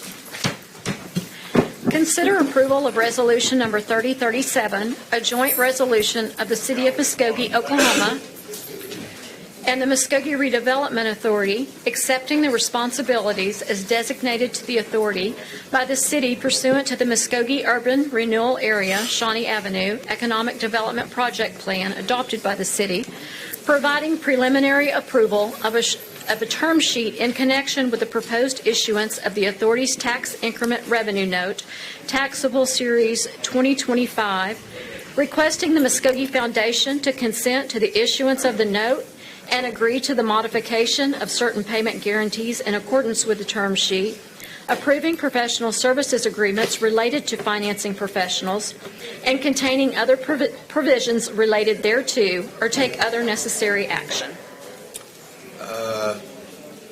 Mr. Reed? Yes, Mayor and Council. This item is in conjunction with the item we spoke about earlier in the special call MRA meeting. So like it says, this items basically lets us grant a preliminary approval to seek the extension of the loan that resides within TIF District Number 3. And then, of course, it requests Muskogee Foundation to consent to the issuance of Series 2025 note and approve modified guaranteed provisions. Staff does recommend approval, and I'm happy to answer any questions. Any questions? Move for approval. I have a motion and a second. Roll call, please. Mike Brawley. Yes. Tom Martindale. Yes. Dan Hall. Yes. Melody Cranford. Yes. Shirley Hilton Flannery. Yes. Tracy Hoos. Yes. Jamie Stout. No. Deputy Mayor Derek Reed. Yes. Mayor Patrick Kale. Yes. Item passes. Number 15, please. Discuss and consider approval to transfer unused funding from the Drug Forfeiture Fund Program to the Neighbors Building Neighborhoods Prevention Programs, or take other necessary action. Councilor Cranford, please. Yes, this is a request to approve the transfer of $7,000 to Neighbors Building Neighborhoods for their prevention program. Any questions? Have a motion? Approval. Yeah. I second it. We have a motion and a second. Roll call, please. Mike Brawley. Yes. Tom Martindale. Yes. Dan Hall. Yes. Melody Cranford. Yes. Shirley Hilton Flannery. Yes. Tracy Hoos. Yes. Jamie Stout. Yes. Deputy Mayor Derek Reed. Abstain. Mayor Patrick Kale. Yes. Good program. Item number 16. Consider approval of the renewal of an annual contract for the City of Muskogee Police Department to provide school resource officers to Hilldale Public Schools, or take other necessary action. Mr. Francis? Thank you, Mayor.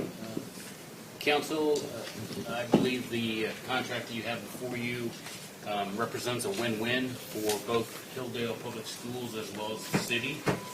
I'd like to take the opportunity to thank Superintendent Puckett and Chief Teehee, both for their professionalism during our negotiations, but also for their willingness to be open-minded and to explore all possible options so that we can come up with a solution. The contract has been agreed to by all parties, and I recommend approval. First, I'd like to welcome a guest, Mr. Ivory Van, to speak, my brother from another mother. Mr. Van. We've been bothering me since I've been up here. You know, I like things straight in order. That's how I work. That's just me. Good evening, Council and Mayor. First of all, I'd just like to come up here tonight to thank the City Manager, Mr. Francis, and the Chief of Police, and everybody involved, Mr. Puckett, for making the right decision on this issue at Hilldale.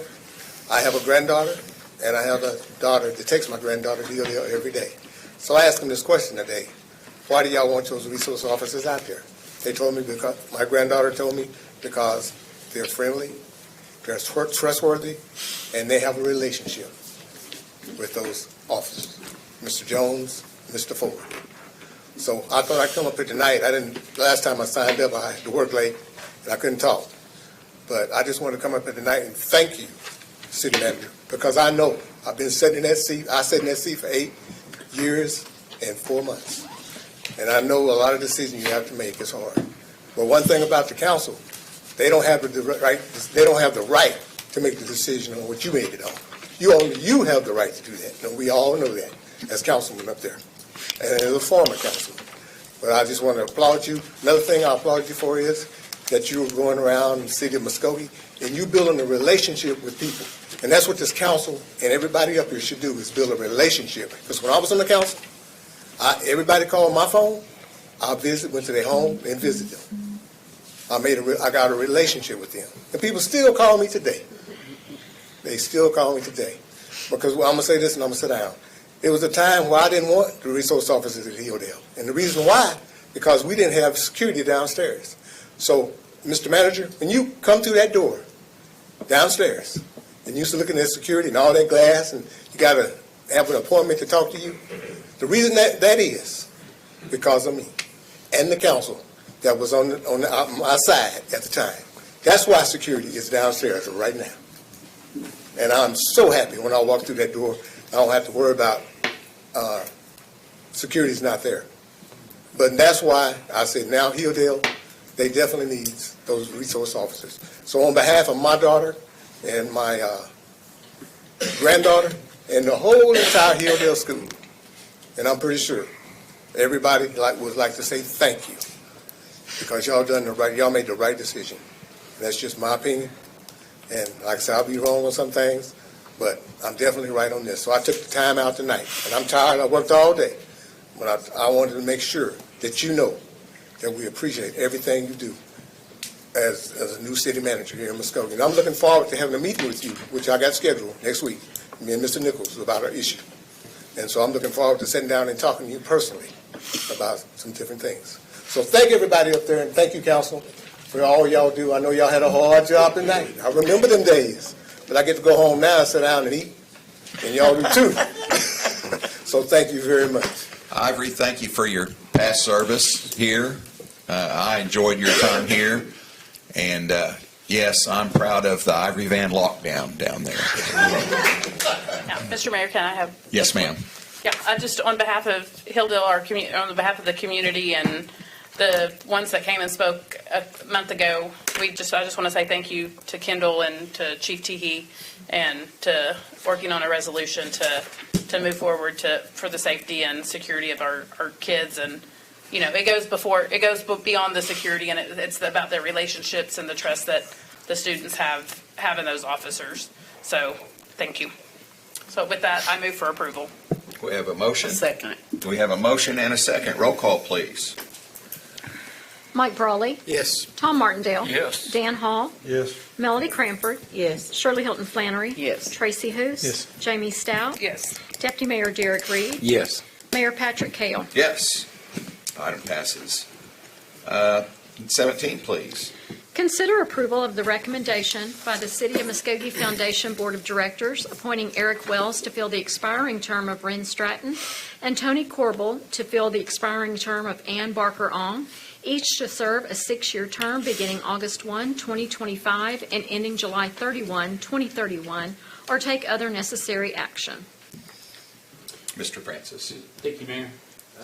So the Foundation Board of Directors has recommended the appointment of Eric Wells and Tony Corbel. In my short amount of time here, I've had an opportunity to meet both of those gentlemen, and I think they're going to be a great addition to that board, and I recommend the approval. I concur with you on that, Kendall. They will be, they're both great assets to our community, and look forward to working with them on our foundation board. So with that, I move for approval. Second. We have a motion and a second. Roll call. Mike Brawley. Yes. Tom Martindale. Yes. Dan Hall. Yes. Melody Cranford. Yes. Shirley Hilton Flannery. Yes. Tracy Hoos. Yes. Jamie Stout. Yes. Deputy Mayor Derek Reed. Yes. Mayor Patrick Kale. Yes.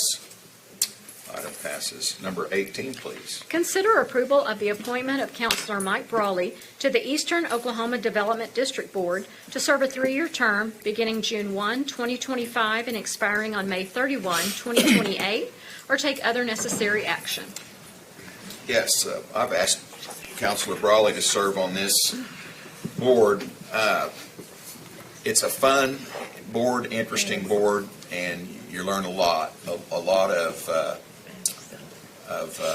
county commissioners, a lot of folks from other communities. It's very, very interesting, and I think you'll enjoy it. With that, I'd like to move for approval. I second it. I have a motion and a second. Roll call. Mike Brawley, Abstain. Tom Martindale, Yes.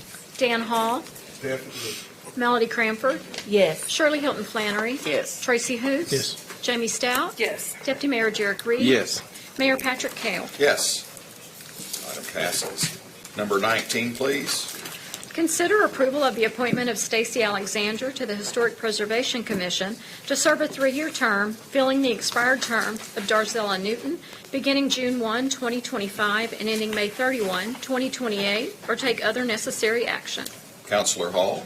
Stacy is better yet, my next door neighbor. She is very active.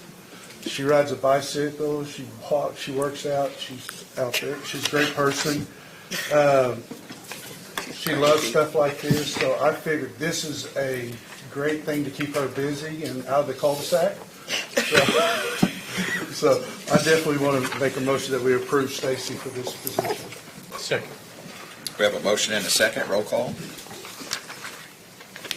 Mike Brawley, Yes. Tom Martindale, Dan Hall, Yes. Melody Cranford, Yes. Shirley Hilton Flannery, Yes. Tracy Hous, Yes. Jamie Stout, Yes. Deputy Mayor Jarek Reed, Yes. Mayor Patrick Kale. Yes. I think we're done. I don't think we have any more. I need to read them first. Okay, item number 20, please. Consider an executive session to discuss and take possible action on the following. A, pursuant to Section 307B2, Title 25 Oklahoma statutes, consider convening an executive session to discuss negotiations with the American Federation of State, County, and Municipal Employees, Local Number 2465, and if necessary, take appropriate action in open session. B, pursuant to Section 307B2, Title 25 Oklahoma statutes, consider convening an executive session to discuss negotiations with the Fraternal Order of Police, Lodge Number 95, and if necessary, take appropriate action in open session. C, pursuant to Section 307B2, Title 25 Oklahoma statutes, consider convening an executive session to discuss negotiations with the International Association of Firefighters, Local Number 57, and if necessary, take appropriate action in open session.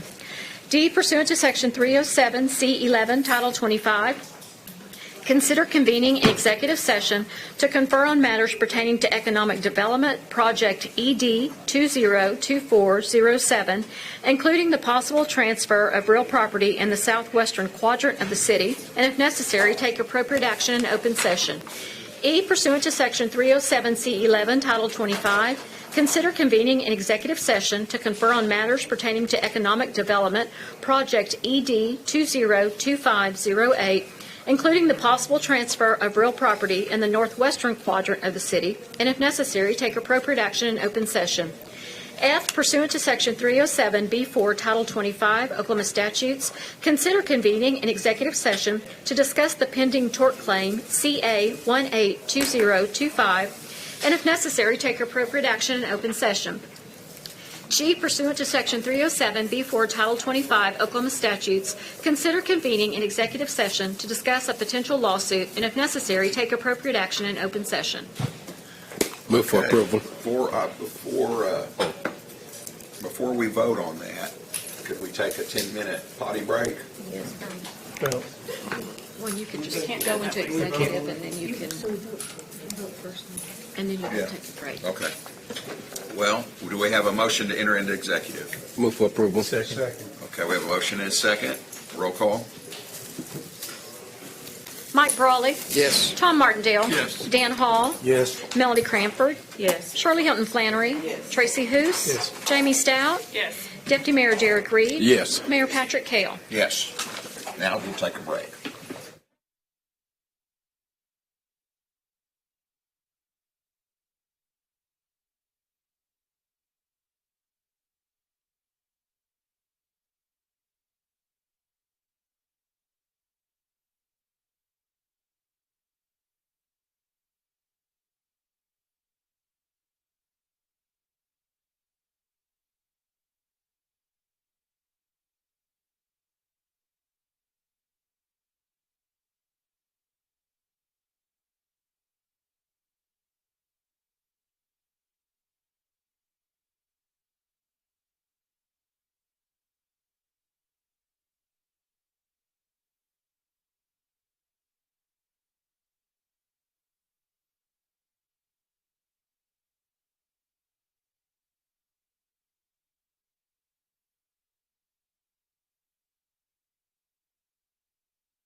Ready.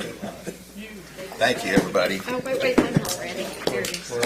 Okay, let's, we have a motion to come back into regular session? I just need a roll call. Oh, let's just do a roll call. Come back into regular session. Mayor Patrick Hale. Here. Deputy Mayor Jared Reed. Here. Jamie Stout. Here. Tracy Hoos. Here. Shirley Hilton Flannery. Here. Melody Cranford. Here. Dan Hall. Here. Tom Martindale. Here. Mike Brawley. Here. Okay, Miss Katrina? Thank you. Wow. You got to do all these? Yeah. Item 20A, council deconvene executive session pursuant to 307B2, Title 25, to discuss negotiations with the American Federation of State, County, Municipal Employees, Local Number 2465. An appropriate motion will be to authorize negotiations as discussed in executive session. So moved. Second. We have a motion and a second. Roll call.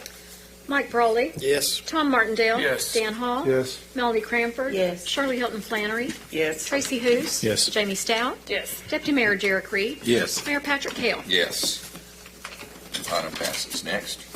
Item 20B, pursuant to Section 307B2, Title 25 Oklahoma statutes, council did convene an executive session to discuss negotiations with the Fraternal Order of Police Lodge Number 95. An appropriate motion would be to continue, to authorize the continuation of negotiations as discussed in executive session. So moved.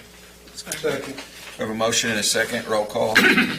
Mike Brawley. Yes. Tom Martindale. Yes. Dan Hall. Melody Cranford. Yes. Shirley Hilton Flannery. Yes. Tracy Hoos. Yes. Jamie Stout. Yes. Deputy Mayor Jared Reed. Yes. Mayor Patrick Hale. Yes. Next item. Motion passed. Oh, motion passes. Next item. Item 20C, pursuant to Section 307B2, Title 25 Oklahoma statutes, council did convene an executive session to discuss negotiations with the International Association of Firefighters, Local Number 57. An appropriate motion would be to authorize negotiations as discussed in executive session. So moved. Second. We have a motion and a second. Roll call, please. Mike Brawley. Yes. Tom Martindale. Yes. Dan Hall. Yes. Melody Cranford. Yes. Shirley Hilton Flannery. Yes. Tracy Hoos. Yes. Jamie Stout. Yes. Deputy Mayor Jared Reed. Yes. Mayor Patrick Hale. Yes. Item passes. Number D.